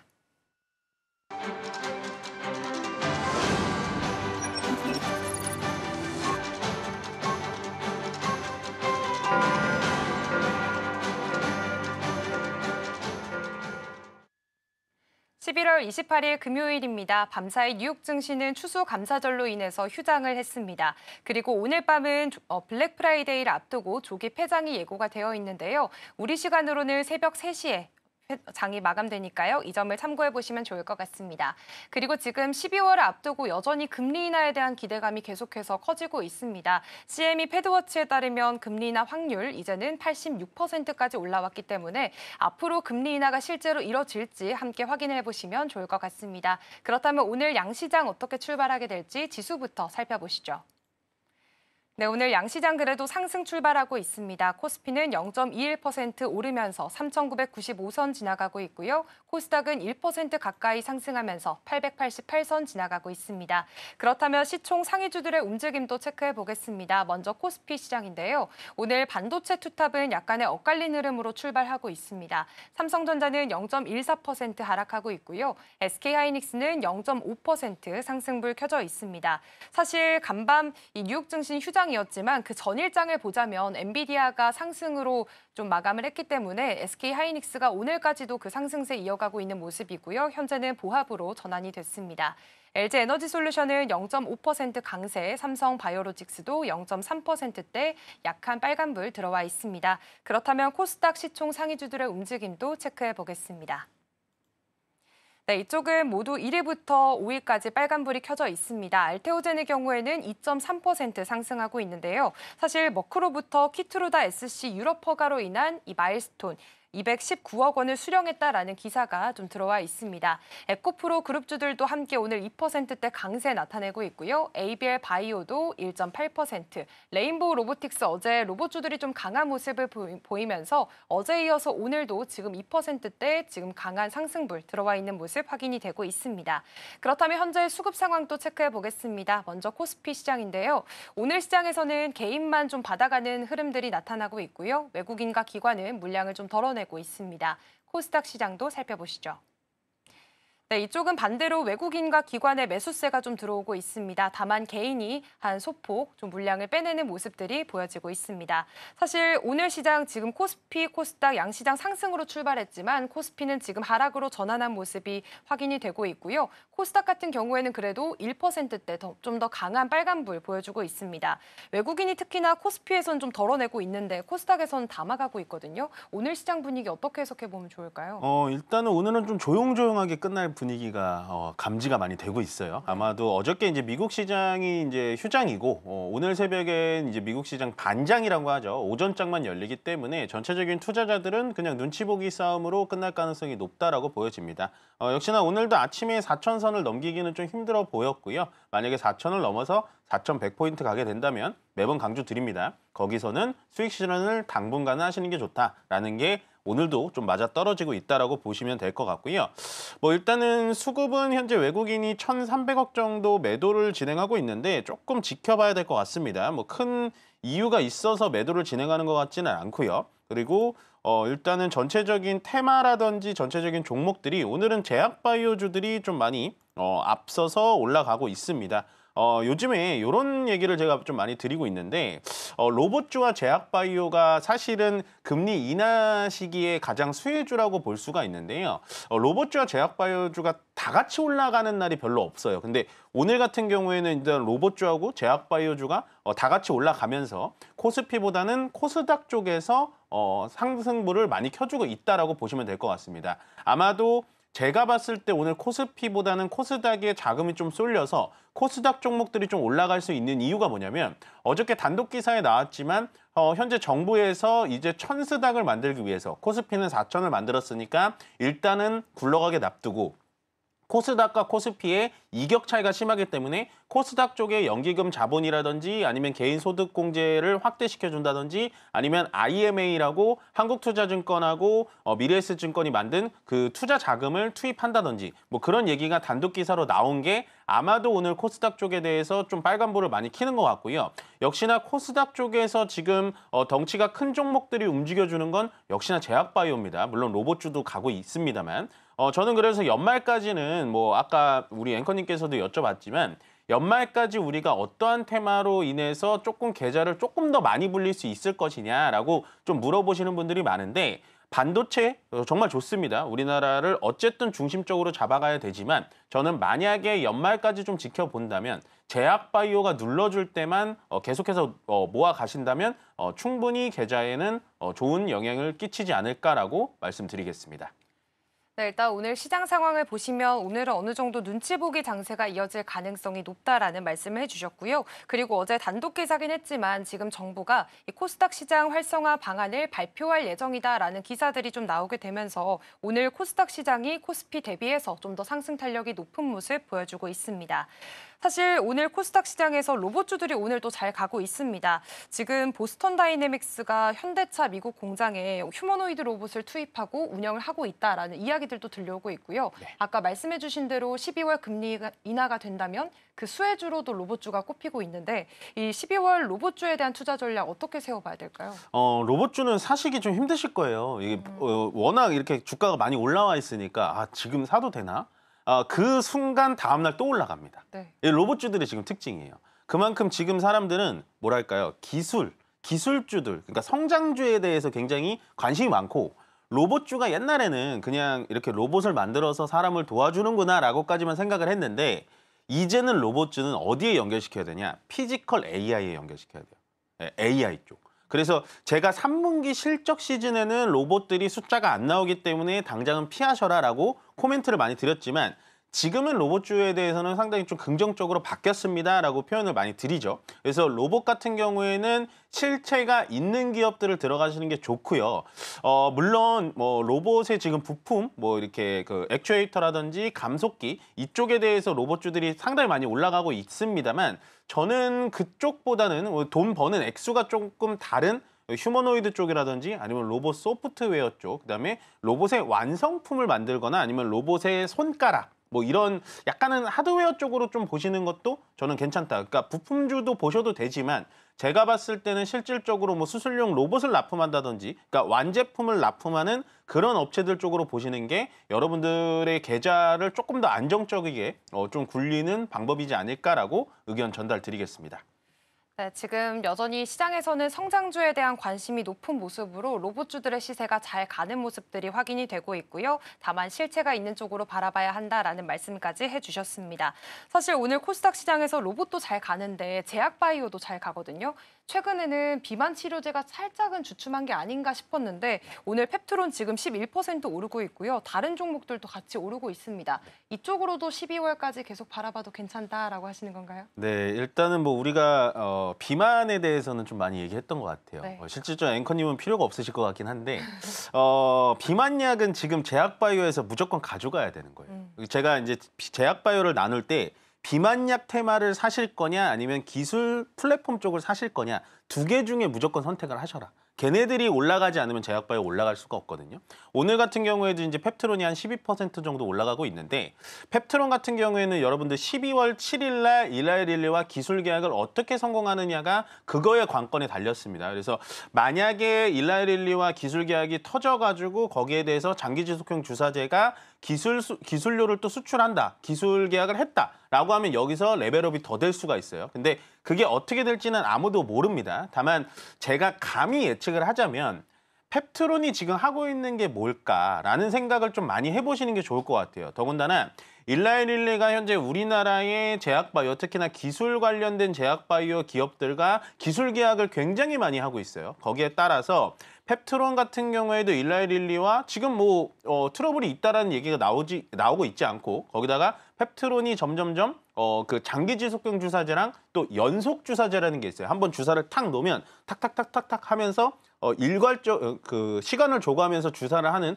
그런 기술까지도 펩트론이 갖고 있기 때문에 만약에 펩트론이 일라이릴리와의 뭐 호재성 기사라든지 아니면 어떠한 계약건이 12월 7일 전일에 저는 터질 거라고 보여집니다. 그렇게 된다면 충분히 제약바이오 특히나 비만약 쪽에 대해서는 매기가 붙어서 수급이 들어와서 전체적으로 또 훈풍이 나올 수 있다. 그래서 연말에는 무조건 제약바이오 쪽으로 보시는 게 좋다라고 정리해드리겠습니다.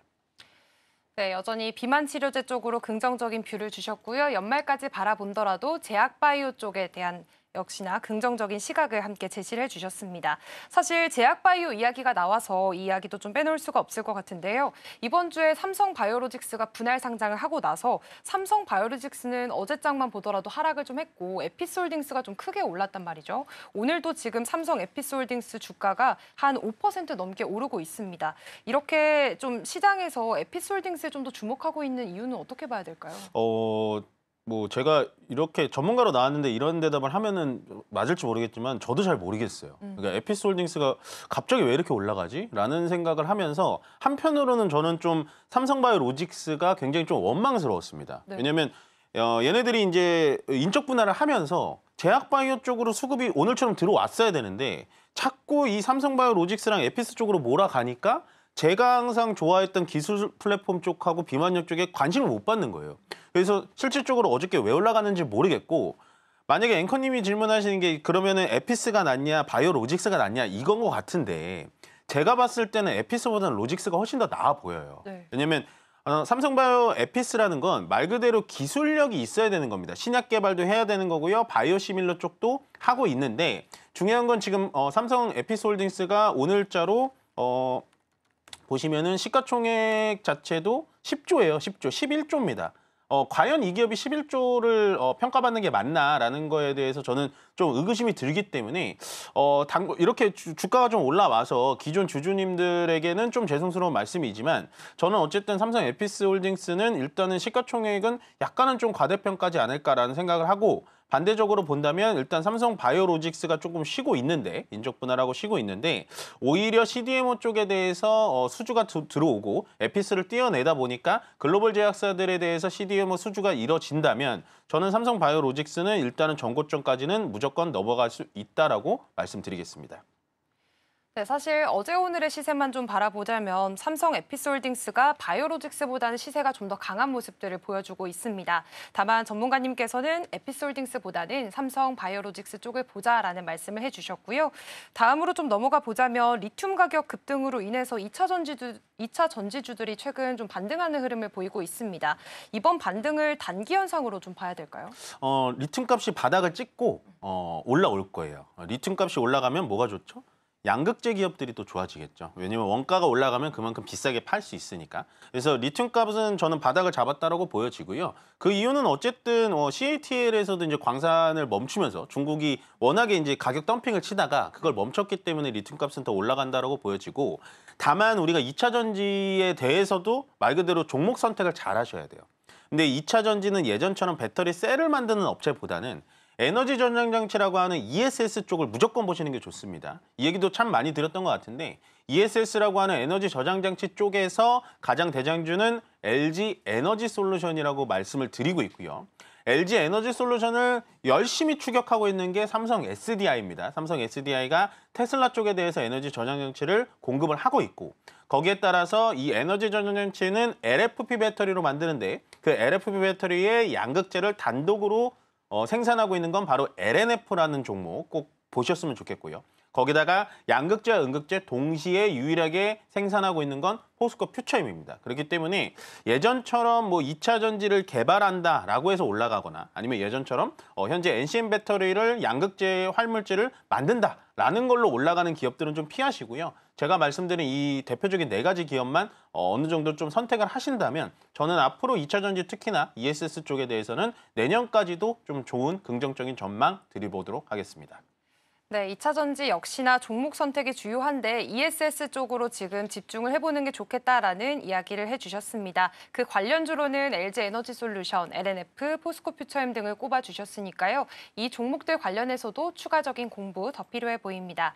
지금 현재 코스피 같은 경우에는 0.5%가량 하락세 보이면서 3,967선 지나가고 있고요. 다만 코스닥 같은 경우에는 아까 오전장보다는 훨씬 더 큰 폭으로 지금 1.7%대 상승세 나타내고 있습니다. 역시나 코스닥 쪽에서는 외국인과 기관의 수급이 들어오고 반대로 코스피 쪽에서는 그 메이저 주체들의 수급이 빠져나가고 있다는 점까지 함께 체크를 해보도록 하겠습니다. 오늘 스탁포인트는 여기서 마무리하도록 하겠습니다. SCTV 이민 전문가와 함께했습니다. 고맙습니다. 네, 고맙습니다.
네, 계속해서 캐스팅콜로 이어가 보도록 하겠습니다. 오늘 도움 말씀에는 주식회사 플래처 김덕호 대표 자리해 주셨습니다. 대표님 어서 오세요. 네, 반갑습니다.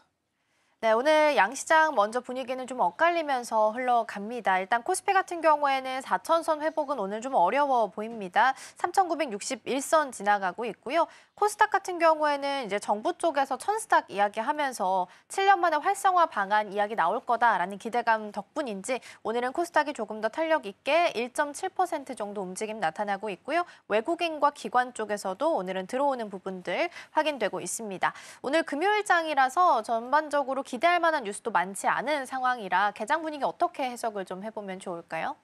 네, 일단 뭐 시장이 지금 호락호락하지 않죠. 네, 갈 것 같은데 또 막상 또 기다리면은 생각만큼 또 4,000피 돌파가 또 쉽지는 않고 또 이런 어려운 시장입니다. 아마 이제 많은 분들이 지금 이제 시장에 대해서 이제 투자를 하실 때 저가에 매수를 하자라고 말씀하시는 분들도 분명히 많을 거예요. 또 이제 거기에 대해서 적극적으로 매매를 하시는 분도 많으실 텐데 생각만큼 증시 탄력이 좀 많이 없습니다. 그러다 보니까 많은 분들이 이제 오히려 지금 시장에 대해서 이제 뭐 무너지는 시장 아니겠느냐 뭐 이렇게 걱정하시는 분들도 계실 것 같은데요. 아직은 선단하기엔 좀 어렵다라고 저는 좀 감히 말씀을 드리고 싶어요. 이렇게 말씀드리는 근거는요. 일단 첫 번째, 지금 환율이 이제 1,500원대를 앞두고 있다는 거는 그만큼 이제 우리나라도 부담이 굉장히 큽니다. 그러니까 수출을 많이 할 수밖에 없는 우리나라 기업들의 입장에서도 다시 이제 수출 실적도 기대가 된다는 것도 있지만 그만큼 수입 물가에 대한 고려도 굉장히 문제가 되겠죠. 더불어서 서부제 물가가 계속 상승을 하게 된다. 그러면 수출보다야 내수분에서 나오는 어떤 실적들이 또 급감할 수밖에 없다 보니까 타격은 있을 거라고 봅니다. 다만 이제 제가 왜 그럼에도 여전히 이제 기대가 된다라고 말씀드리는 원인이 뭐냐면은 일단 첫 번째 연준의 이제 인사 교체가 이제 진행이 되게 되면은 이제 흔히 말하는 이제 온건파들이 좀 많이 이제 득세를 하게 됩니다. 비둘기파가 득세를 하게 될 가능성이 굉장히 높고요. 트럼프 대통령도 지금 이제 금리 인하에 대해서 지금 계속 이제 기조를 지금 강조를 하고 있는 상황인데 여기에 이제 금리 인하를 했다라고 해서 증시가 무조건 회복되냐? 그건 아닙니다. 오히려 지금까지는 AI주들, 특히 이제 IT주 중심의 쏠림 현상들이 계속 이제 지속적으로 나타났었고, 뭐 오늘 시장까지도 사실은 뭐 SK 하이닉스, 삼성전자 그래도 주가를 좀 견고하게 버텨주는 모습으로 나타나는 것을 좀 우리가 확인해 봤을 때 지금 시장은 외국인의 일시적인 이탈이다라고 좀 보시는 게 좀 바람직하다고 보고 있고요. 오히려 이제 추가 매수를 할 기회를 좀 놓쳤습니다. 저희 일주일 전에 그때 급락이 나왔던 금요일 날에 이때 잡을 걸, 이때 못 잡아서 너무 아쉽습니다 하시는 분들도 분명히 계실 것 같긴 해요. 근데 기회는 아직 한 달이나 남았습니다. 보통 이제 11월 말에서 12월이 되면은 외국인과 기관이 이제 물량 조절을 또 과감하게 진행을 합니다. 물론 포트폴리오 정비를 한다라는 게 뭐 여러 가지 의미가 있습니다. 그러니까 IT 버블이다 뭐 이렇게 판단하시기보다는요. 지금 이제 운용사들의 입장에서는 IT 비중을 높게 잡았음에도 불구하고 여기가 이제 주가 탄력이 굉장히 높다 보니까 상대적으로 포트폴리오가 IT에 쏠림 현상이 너무 심해졌다라는 거예요. 그런 의미에서 이제 조절을 하는 거기 때문에 뭐 외국인 이탈을 한다라고 해서 무조건 안 됩니다라고 보기보다는 단기로 볼 것인지 아니면 장기 투자로 갈 것인지에 대해서 전략에 따라 좀 차이는 있을 것 같고요. 일단 추가 매수는 이제 12월 그리고 1월, 2월까지도 나누어서 분할 매수하시는 전략으로 접근해 보신다라면은 오히려 내년 상반기 주가 탄력이 좀 생길 때 이제 손실을 좀 많이 할 수 있지 않을까라고 판단하고 있습니다. 때문에 이제 오늘 시장에 좀 이렇게 오랜만에 또 하락이 나왔죠. 사실 이제 4일 동안 이제 3일, 4일 연속 이제 미국도 상승세를 좀 보였는데 국내 같은 경우에는 이제 항상 보면은 미국장 쉴 때 좀 더 갔으면 좋겠는데 항상 저희는 안 갑니다. 오히려 우리나라가 쉬고 있을 때, 뭐 명절 때 이런 기간에는 미국 혼자 놀고 있을 때 미국 혼자 잘 가고 이런 아쉬움이 좀 많았었는데 저는 오히려 12월을 공략하기 위해서 오늘은 잠깐 쉬어가는 정비 타임이다. 특히 월말이고 또 주말이고 또 이제 연말을 대비하고 있는 마지막 기간이기 때문에 초조한 마음을 가지시기보다는 우리가 1년 동안의 어떤 성과들 다시 되짚어 보시면서 내년도 전략에 대해서 이제 기대할 수 있는 정책 모멘텀 그리고 추가적으로 좀 기대를 할 수 있는 정치적 이슈들 그리고 이제 지정학적 리스크들 판단을 하셔서 종목을 선별하시면 좋을 것 같습니다. 네, 그렇죠. 이제 월말이기도 하고 오늘 금요일장이라서 주말을 앞둔 상황입니다. 특히나 미국 시장도 반장밖에 열리지 않는 상황이다 보니까 오히려 좀 잠잠하게 흘러갈 가능성이 높아 보이고요. 포트 정비하는 구간으로서 활용해 보셔도 좋지 않을까 싶습니다. 자, 그럼 이어서 오늘 준비해본 테마들 하나씩 열어보도록 하겠습니다.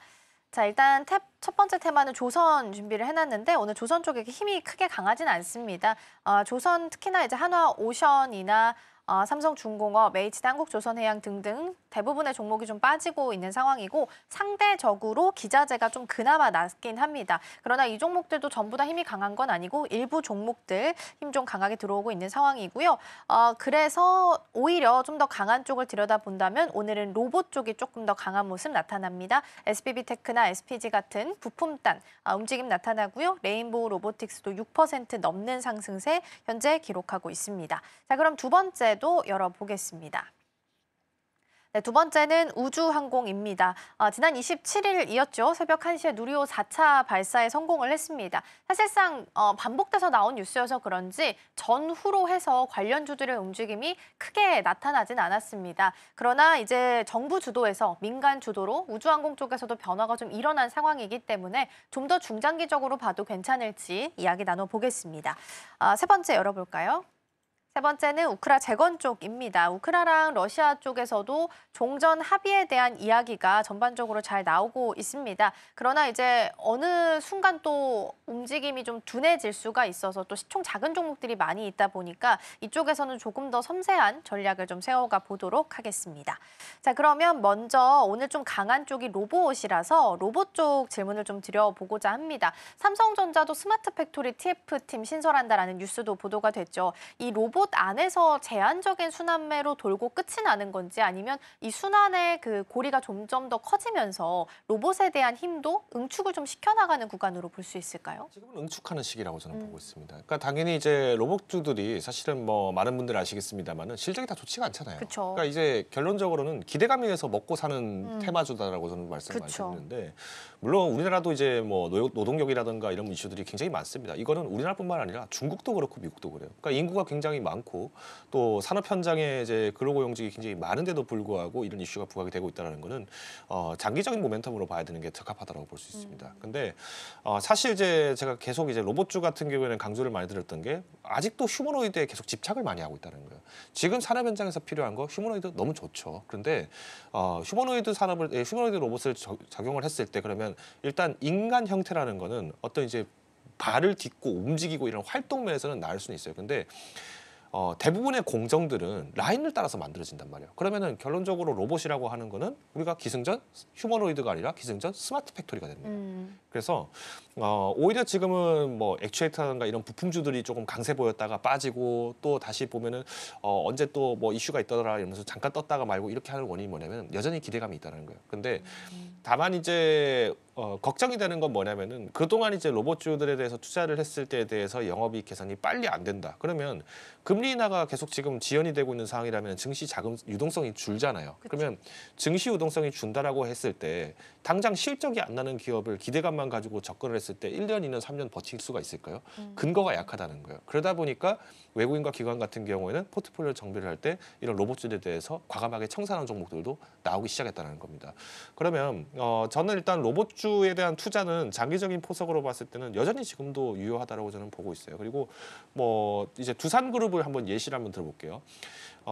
두산 밥캣이 이제 무인 스티어 로더를 만들면서 이제 지금 산업 현장에 투입하겠다 이런 얘기가 나오잖아요. 스티어 로더가 말 그대로 원격으로 조작하는 우리 옛날 이제 RC카 같은 거예요. 그러니까 리모트 컨트롤로 이제 움직이는 이렇게 장난감 자동차 같은 걸 똑같이 생각하시면 될 것 같은데 여기에 대해서 이제 정밀성이 더 더해지고 또 이 학습 효과를 이제 적용을 시킨다. 그러면 당연히 이것도 로봇으로 이제 적용이 되겠죠. 그렇지만 아직까지는 이제 우리나라 국내에서 이제 제약을 넘어야 될 기술들이 굉장히 많고 또 정책적으로 넘어야 될 이슈들도 굉장히 많아요. 지금 정부가 레벨 4 자율주행 단계를 지금 이제 적용을 하기 위해서 뭐 정책 기준을 완화하겠다, 규제 완화를 하겠다, 그리고 R&D 예산 증가시키겠다 지금 발표가 계속 나오고 있는 원인이 바로 이겁니다. 레벨 5 정도가 되면은 그때는 그냥 알아서 일을 하겠죠, 그렇죠?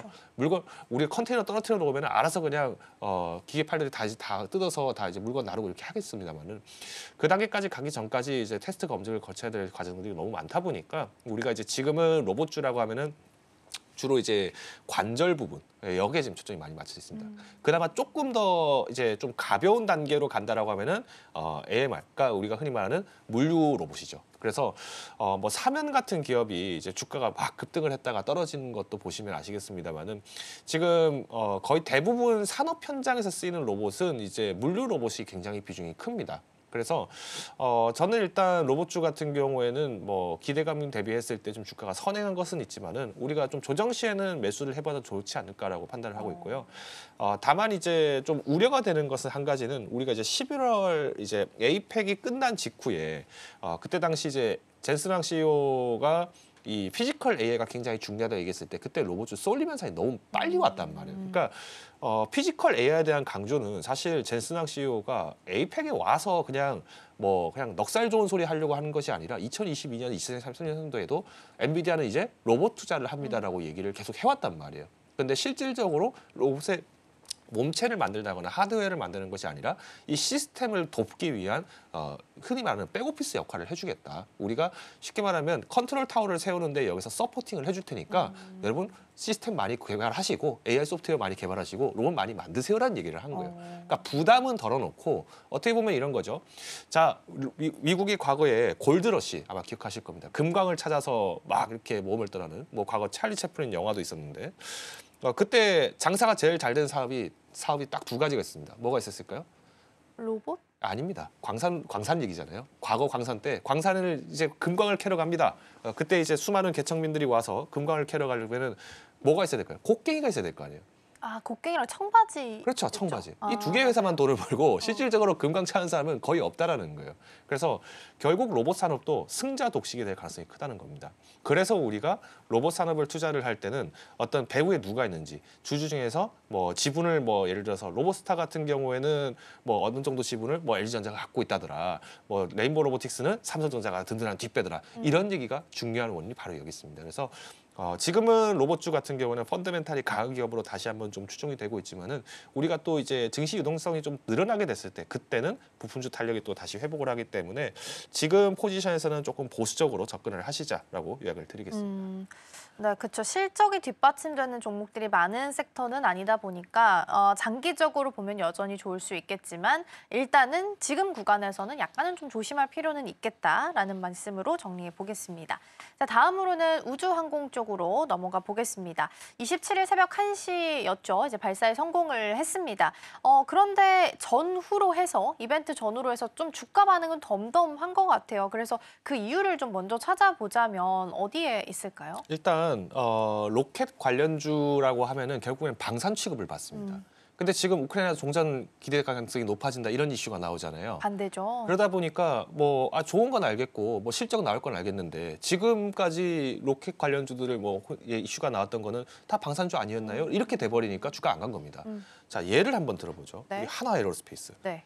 하나에어로스페이스가 이번에 지금 뭐 세트레가이나 뭐 에피위성 뭐 여러 우리 국내에 있는 많은 민간 기업들과 함께 지금 협력을 해서 지금 로켓을 쐈는데도 불구하고 정작 27일 날 개장하고 난 뒤에는 주가가 조금 빠졌단 말이에요. 그러니까 이런 모습들이 뭐냐면은 지금 시장에서 당장 매출 규모가 큰 곳에 지금 집중을 하겠다라는 겁니다. 그리고 우크라이나 전쟁이 단기간에 빨리 끝날 것 같다라는 시장의 어떤 기대감이 반영이 돼 있다라는 거예요. 왜? 전쟁이 끝나면은 이때부터는 어떤 게 이슈가 될까요? 에너지 가격이 떨어지겠죠. 왜? 러시아가 천연가스, 원유 이런 것들을 못 팔던 거 이제 팔 수 있게 될 거잖아요.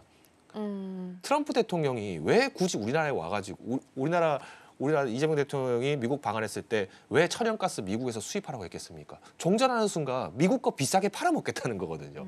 왜? 싸게 나온 러시아 거 사버리면은 미국 기업들 마진이 안 남을 거잖아요. 이걸 알고 있기 때문에 그런 식으로 제안을 한 거예요. 그러니까 이런 어떤 정책적 이슈라든가 어떤 지정학적 리스크에 따라서 우리가 대비를 할 수 있는 포석을 잘 잡으셔야 되는데, 그럼 다시 이제 로켓주로 한번 돌아와 보겠습니다.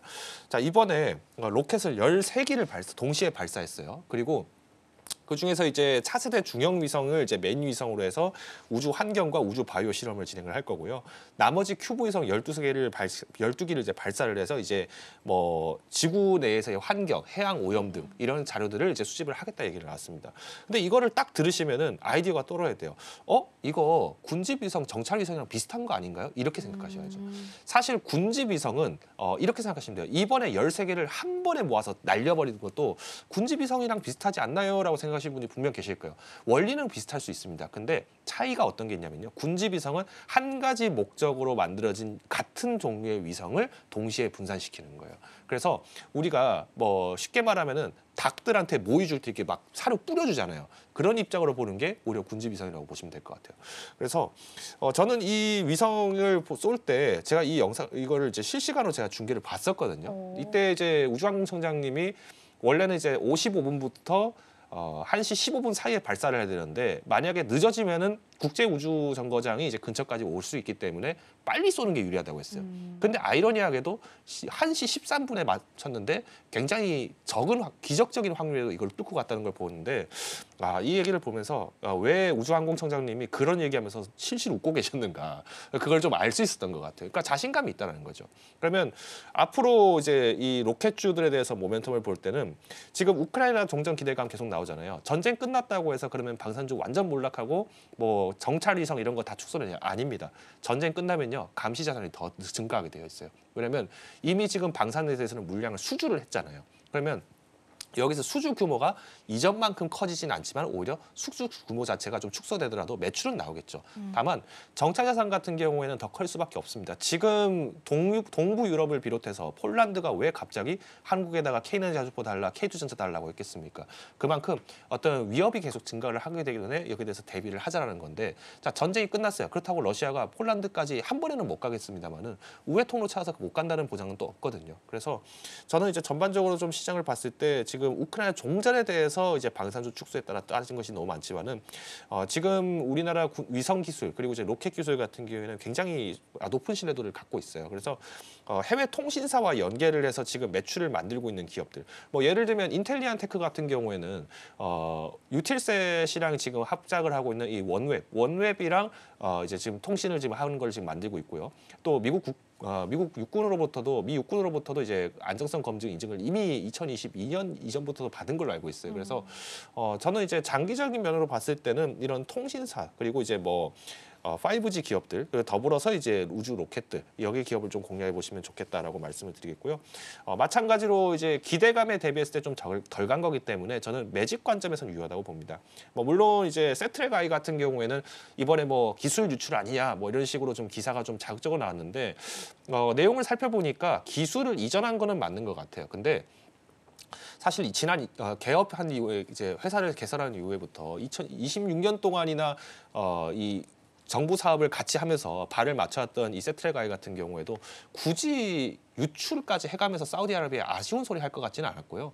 오히려 이제 대통령께서 이제 UAE와 함께 UAE와 아랍에미리트와 함께 이제 또 회동을 가지면서 나온 이슈로 좀 해석을 해보면은 일단 정부에서도 앞으로 이제 우주 항공 기술에 대해서 굉장히 중요도를 높게 평가하고 있다. 그렇기 때문에 어떤 기술 이전이라든가 여기에 대해서 정부가 좀 더 안전장치를 줄 수 있게 해달라라는 요구식으로 갈 것 같습니다. 그래서 저는 이제 호흡 길게 가져가신다면은 내년에도 또 충분히 좋은 성과 가져갈 수 있다라고 말씀을 드리겠습니다.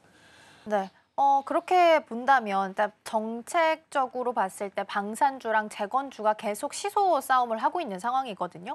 그러면 반대로 이제 우크라 재건 쪽으로 시선을 돌려보면 지금 사실 이쪽에서는 우리 기업들이 실제적으로 수혜를 받을 수 있는가라는 부분에 있어서는 의문을 갖는 분들도 많이 계신 것 같기는 해요. 그런데 변동성도 크고 시총도 작다 보니까 투자 전략 세우긴 더 까다롭잖아요. 그래서 어떻게 좀 가져가 보면 좋을까요? 당연히 이제 실적 강한 기업 잡으시면 됩니다. 근데 그런 기업들 같은 경우에는 거의 이제 우크라이나 재건 자체에 대한 이슈보다는 다른 이슈로 주가가 더 빨리 가죠. 그래서 주가 탄력을 좀 얻겠다라고 하면은 뭐 우크라이나 재건주 뭐 나쁘진 않습니다. 이거 어떻게 보면은 투자의 기회를 잡는 거니까요. 그런데 자 우리가 지금 뭐 다음 주부터는 뭐 푸틴 대통령이 뭐 미국 대사들 만나가지고 뭐 협상 관련해서 협의 관련해서 진행할 거다 뭐 얘기 나왔는데 저거 할까요? 저는 안 할 것 같거든요. 그러니까 우리나라 6.25 전쟁이 1950년에서 53년까지 이어졌어요. 근데 이 6.25 전쟁을 종전을 협상을 언제 시작했는지 아시나요? 아니요, 잘 모르겠어요. 51년 7월에 시작을 했습니다. 네. 그러니까 협상 시작합시다. 일단 우리 협상을 합시다라고 해서 이제 양국 이제 수장급들 이제 담당급들이 이제 와가지고 이제 인사들이 와서 주거니 받거니 이거 우리 땅 해줘야 된다. 안 된다. 이거 안 된다. 이렇게 했던 와중에 뭐 우리가 잘 알고 있는 뭐 백마고지 전투도 일어났었고 뭐 여러 전쟁들이 났었던 거예요. 뭐 근데 이 과정이 2년 걸리고 나서야 자 이제 전쟁 끝납니다. 땅땅땅 하고 나니까 38선 그어지게 된 거예요. 그래서 38선 다시 이제 그어지게 된 겁니다. 그러면 지금 이 협상 과정에서 누가 지금 우위를 갖고 있죠? 우크라이나 갖고 있나요? 러시아가 갖고 있나요? 지금은 러시아가 단 한 번도 우위를 잃은 적이 없었어요. 우리나라 언론에서 우크라이나가 침공을 당하니까 우리나라도 북한으로부터 침공을 당했잖아요. 그러니까 당연히 도와주고 싶은 거예요. 정서적으로 아마 응원을 하고 싶은 거예요. 근데 우리나라의 정부 입장에서는 당연히 중립 입장을 위치를 고수해야 되다 보니까 여기에 대해서 조심스러웠던 거예요. 그런데 현실적으로는 러시아가 뭐 1차 세계대전 때 쓰던 무기 끌고 왔더라. 아니 저기는 공장이 엄청나게 많습니다. 그리고 인력이 많다는 게 왜 문제냐면요. 지금 다른 나라에서 용병을 들인다 이런 어떤 인력 규모들까지 고려를 했을 때는 우크라이나 대 러시아의 비교를 할 수가 없어요. 그러면 지금도 우크라이나가 과거에도 우크라이나가 당연히 우리가 잘 알고 있는 여러 뭐 장비들 도입해서 잘 버티고 있던 거지 사실은 승리하고 있다라고 보기에는 어려웠던 겁니다. 그래서 오히려 비대칭 전략을 자주 갔던 게 드론주. 그래서 드론주가 잘 간다더라 이런 이슈가 나왔는데 지금 뭐 드론주 얘기 잘 안 나오잖아요. 그쵸. 드론 운영할 사람들이 이제 없어지기 시작했다니까요. 그러면 결론적으로 러시아 같은 경우에는 어떻게 할 것이냐. 아마 이 협상을 빌미로 하면서 계속 시간을 끌고 지연전을 갈 가능성이 큽니다. 그러면 트럼프 대통령은 협상 진전이 있었고 크리스마스 때는 맞아요. 뭐 종전 전까지. 협상이 되면서 선물을 줄 것이다. 이렇게 분명히 얘기를 할 겁니다. 안 될 거예요. 왜? 역사적으로 크리스마스에는 반격 대공세가 일어납니다. 크리스마스 반격 그리고 신년 대공세가 항상 일어났습니다. 우리 베트남 전쟁도 마치 휴전할 것처럼 분위기 다 만들어 놓고 언제 치고 왔습니까? 신년 공세 때 들어와가지고 다 밀렸잖아요. 그때 대통령궁 폭파당하고 막 그렇게 했었잖아요. 그러니까 이런 거를 우리가 어떤 과거 사례들을 좀 접목해 봤을 때 정치인들이 하는 얘기에 너무 등용할 필요는 없습니다. 그리고 만약에 우크라이나 재건주에 관심을 가진다고 하신다면은 저는 러시아와의 수교 정상화도 고려해 볼 필요가 있다라고 말씀드리고 싶어요. 그러니까 이번 에이펙 때 러시아 기자분들도 와가지고 한국에 대해서 어떤 사회나 이런 것들을 굉장히 관심이 많다는 걸 어필을 하고 갔잖아요. 왜? 사실 러시아가 누구보다 손잡고 싶은 나라는 대한민국입니다. 그래서 실질적으로 군사 기술을 지금 우리나라 방산 굉장히 좋다, 뛰어나다 얘기하잖아요. 그 러시아 불곰 사업 때 가져왔던 제품들 다 뜯어가지고 군해 보면서 그때 알게 된 거예요. 미국은 저거 끝까지 말렸었거든요. 그러니까 이런 거를 우리가 실리적인 부분에서 봤을 때 중립 외교, 실리 외교가 굉장히 중요한 시점이고요.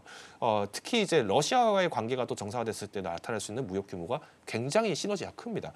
지금 현대차 요즘에 좀 많이 눈에 밟히실 겁니다. 11월 말쯤, 그러니까 요거 한 일주일 전부터 해서 현대차가 다시 뭐 상트페테부르크에 있는 공장을 다시 뭐 인수를 한다 만다 이런 얘기가 나왔는데 이 조항은 이제 2년 전에 이 공장을 매각을 할 때 바이백 조항을 넣고 갔었어요. 그러니까 공장이 뭐 엄청나게 비싸잖아요. 근데 이거를 고작 14만 원 주고 팔아버린다는 게 말이 안 되거든요. 근데 그때 당시 팔면서 조항을 뭘 넣었냐면은 2년 뒤에 이것을 다시 구매할 수 있는지 없는지에 대해서 결정할 수 있게 바이백 조항을 넣겠다라고 했던 거예요. 그게 지금 12월입니다. 그럼 결국 핵심은 뭘까요? 종전 가능성이 커진다. 12월에 그러면은 현대차가 갑자기 상표 등록 계속 적극적으로 하고 공장 가동 슬슬 들어간다라고 하면은 이거 협상 가능성 내년 정도는 한번 기대해 볼 수 있구나. 이렇게 접근하셔야겠죠. 그래서 지금은 아직까지는 정책 관련된 이슈로 봤을 때나 혹은 이제 외교적으로 어떤 리스크 그리고 지정학적인 분야에서 봤을 때 러시아가 지금 여전히 우위를 갖고 있기 때문에 선다는 어렵지만 그래도 우리가 러시아와의 수교가 확대됐을 때 볼 수 있는 기업들 뭐 현대 일렉트릭 같은 경우에는 지금도 계속 러시아 현지에 있는 사람들 잡기 위해서 뭐 세션도 열고 찾아가서 뭐 영업도 하는 모양인 것 같더라고요. 그러면 이런 어떤 설비들 인프라주들 또 투자해 본다라고 했을 때 기대가 되기 때문에 저는 뭐 너무 급할 필요 없다. 또 오히려 지금 썰물이 됐을 때는 단기적으로 좀 잠깐 익혀주셨다가 또 다시 이제 단기 반등이 나왔을 때 그때 좀 손실폭 좁히시고 이런 전략도 충분히 유효하니까요. 뭐 우리가 천천히 다가가 보자 말씀을 드리겠습니다. 네, 그렇게 보면 우크라 재건 안에서는 실적 좀 잘 나오고 러시아랑 오히려 수교에 대한 고리가 있는 종목들로 좀 선별해서 보자라는 말씀으로 정리해 보겠고요. 그러면 이 안에서 대표님께서 보시는 탑픽 종목 어떤 종목일까요? 사실 제가 우크라이나 재건주에 대해서는 그렇게 썩 좋게 보지는 않아요. 그래서 뭐 재건 기대가 무조건 이렇게 간다 뭐 이런 걸 보기보다는 일단 앞서 말씀드렸던 것처럼 이제 실적이 좀 어느 정도 근거이 되는 종목을 좀 찾고 있는데 KCTC를 좀 요즘에는 주목을 많이 하고 있습니다. 이번에 이제 3분기 영업이익도 전년 대비해서 35% 성장을 했어요. 어떻게 보면은 이 회사는 창고 회사고요, 물류 회사입니다. 이제 하역 담당하고 그래요. 근데 요즘에 우리나라에서도 이제 해외 직구가 굉장히 많이 늘고 있잖아요. 그리고 이제 포워딩 물량, 그러니까 이제 선박 화주를 대신해서 물량을 이제 받고 운송까지 해주는 이 사업이 지금 계속 증가를 하다 보니까 마진율이 좀 올라갔는데 지금 이제 관세 마무리가 지금 미국과의 관세 협상 마무리가 거의 다 국가들이 됐잖아요. 그러면 여기에 따라서 다시 물류 현황이 활성화될 수밖에 없습니다.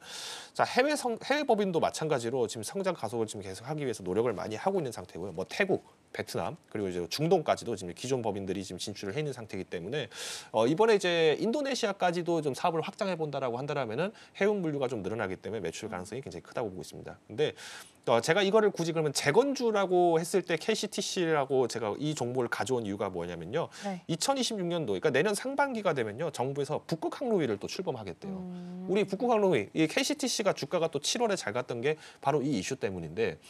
우리가 지금 항로가 사실은 제한적으로 사용이 되고 있어요. 그러다 보니까 이 물류 분야에서 만약에 이 북극 항로를 활용할 수만 있다라고 한다면은 전 세계 물동량이 10% 이상이 증가를 합니다. 그러면 우리나라 같은 경우에는 항상 중개 무역의 형태를 해왔단 말이에요. 다른 데서 원자재 사오고 또 이 물량을 가지고 다른 곳에 수출을 하고, 그래서 해운이 굉장히 중요한데 여기에 얻을 수 있는 포지션들이 굉장히 커지기 때문에 저는 KCTC를 좀 긍정적으로 보고 있습니다. 자, 지금 연말이죠. 연말이 되면은 가게들이 떨이 세일합니다. 왜 그럴까요? 이거 창고에 박히는 순간 계속 관리비 내야 되거든요. 이 관리비 누가 받죠? KCG 같은 기업들이 받기 때문에 저는 일단 뭐 내년 상반기 하반기까지도 우리가 이슈를 본다라고 했을 때 정책 모멘텀 그리고 종전에 대한 이슈 그리고 현재 연말 포지션까지 기대를 해본다라면은 저는 일단 목표 주가 좀 보수적으로 느껴질 수는 있겠습니다만은 6,000원까지는 도전해 볼 수 있을 것 같고요. 손절가는 4,600원. 그래서 좀 상대적으로 타이트하게 들였다는 거는 그만큼 이 종목이 지금 시장이 빠지는데도 주가가 견고했잖아요. 네. 그래서 오히려 패닉셀이 나오는 경우가 아니라면은 뭐 크게 우려가 되지는 않는다라고 요약을 드리겠습니다. 네, 오늘 토픽 종목까지 들어봤습니다. 사실 KCTC 하면 우크라 재건주로 잘 엮이는 종목은 아닌데 오히려 반대로 실적이 잘 뒷받침되는 종목들 중에서 선별을 좀 해주셨고요. 손절가 타이트하게 주셨으니까 주가 추이 같이 좀 지켜보시면 좋겠습니다. 자, 이렇게 해서 개장 분위기 잘 살펴봤고요. 대표님과는 여기서 인사 나누겠습니다. 오늘 말씀 고맙습니다.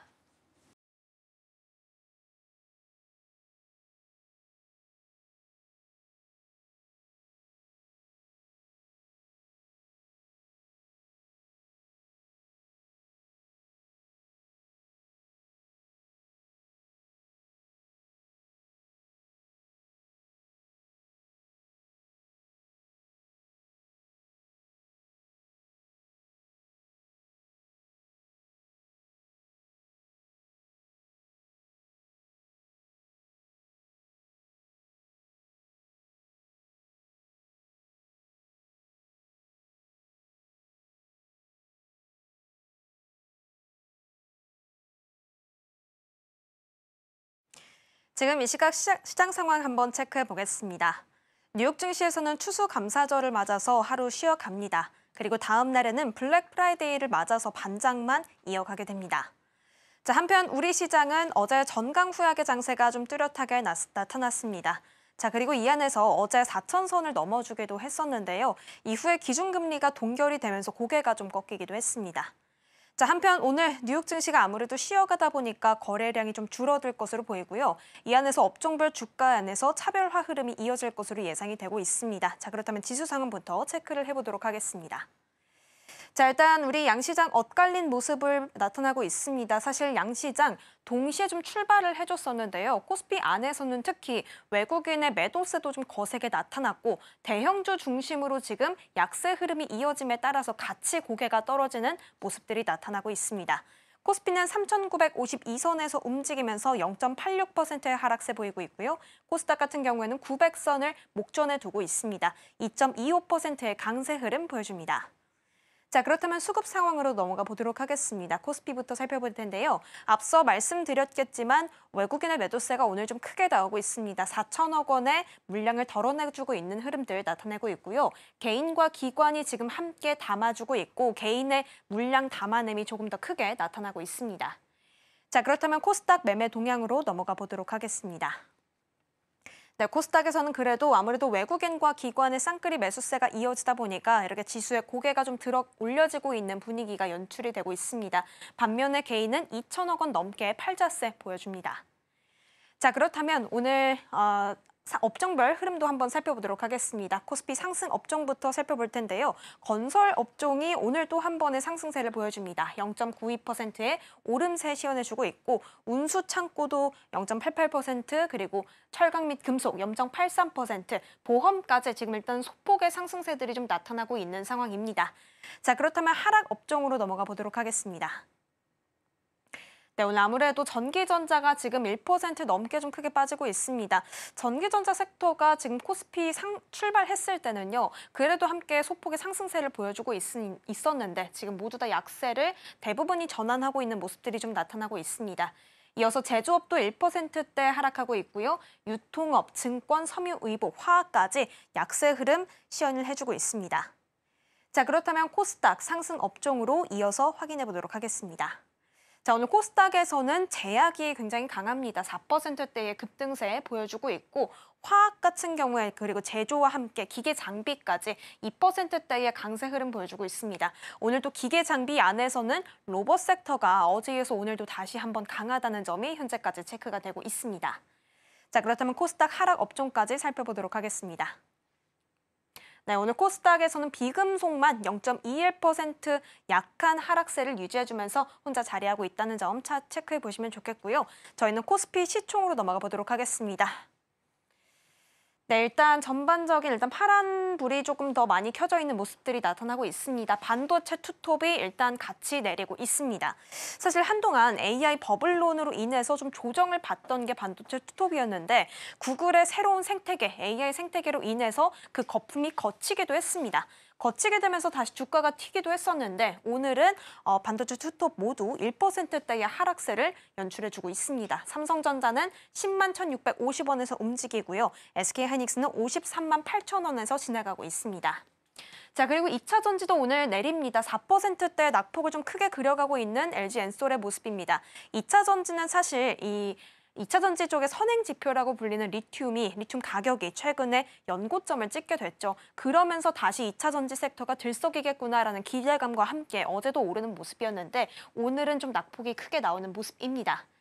자, 한편 완성차 쪽은 오늘 모두 빨간불 켜주고 있고요. 금융도, KB금융도 0.44%의 소폭의 상승세 연출해주고 있습니다. 하나에어로스페이스는 아무래도 누리호 발사와 함께 어제 좀 상승폭을 보여주기도 했다가 하락세로 마감을 하게 됐는데요. 오늘 그 낙폭을 좀 더 이어가고 있는 모습 함께 나오고 있고 셀트리온이 0.22% 소폭의 상승률 나타내주고 있습니다. 자, 그렇다면 코스닥 시총 상위로 넘어가 보겠습니다. 네, 오늘 코스닥은 지금 시총 상위권 안에서 전반적인 모두 짙은 빨간불을 켜주고 있는 모습입니다. 바이오 쪽들 오늘 괜찮고요. 알테오젠 2%대의 상승률 보여주고 펩트론이 오늘 13%대의 급등세가 나오고 있습니다. 단독 기사로 좀 확인이 된 부분이기는 하지만 일라일릴리와 어떤 연결성이 지금 좀 확인될 것으로 예상이 된다라는 이야기가 좀 나오고 있고요. 사실 그 외에도 일라일릴리와 이제 스마트 대포를 중심으로 본계약 체결을 앞두고 있다라는 것도 함께 나오고 있죠. 14%대의 급등세 계속해서 나와주고 있는 모습입니다. HLB도 1%대의 빨간불 켜주고 있습니다. 자, 그리고 조금 전에 말씀드렸다시피 레인보우 로보틱스 오늘 로봇 섹터가 강하게 나오고 있다는 점 확인이 되고요. 7%대의 급등세 보여주면서 41만 1,000원에서 움직이고 있습니다. 지금까지 시황센터였습니다. 네, 오늘 코스닥이 좀 더 강하고요. 지수 상승에 가장 크게 기여하는 게 펩트론입니다. 앞서 들으셨겠지만 일라일릴리가 한국 쪽의 생산 체계를 새롭게 구축하게 된다고 합니다. 완제품을 펩트론이 맡을 가능성이 높아지게 되면서 12월 7일에 대한 계약 가능성 또한 높게 점쳐지고 있습니다. 이러한 부분 참고해서 투자 전략 세우시면 좋겠습니다. 저희가 방송 중에 제공해드린 정보는 투자 판단을 위한 조언일 뿐 해당 종목의 가치와 수익률은 보장하지 않습니다. 저희는 다음 주 월요일에 돌아오겠습니다. 시청해주신 여러분 고맙습니다.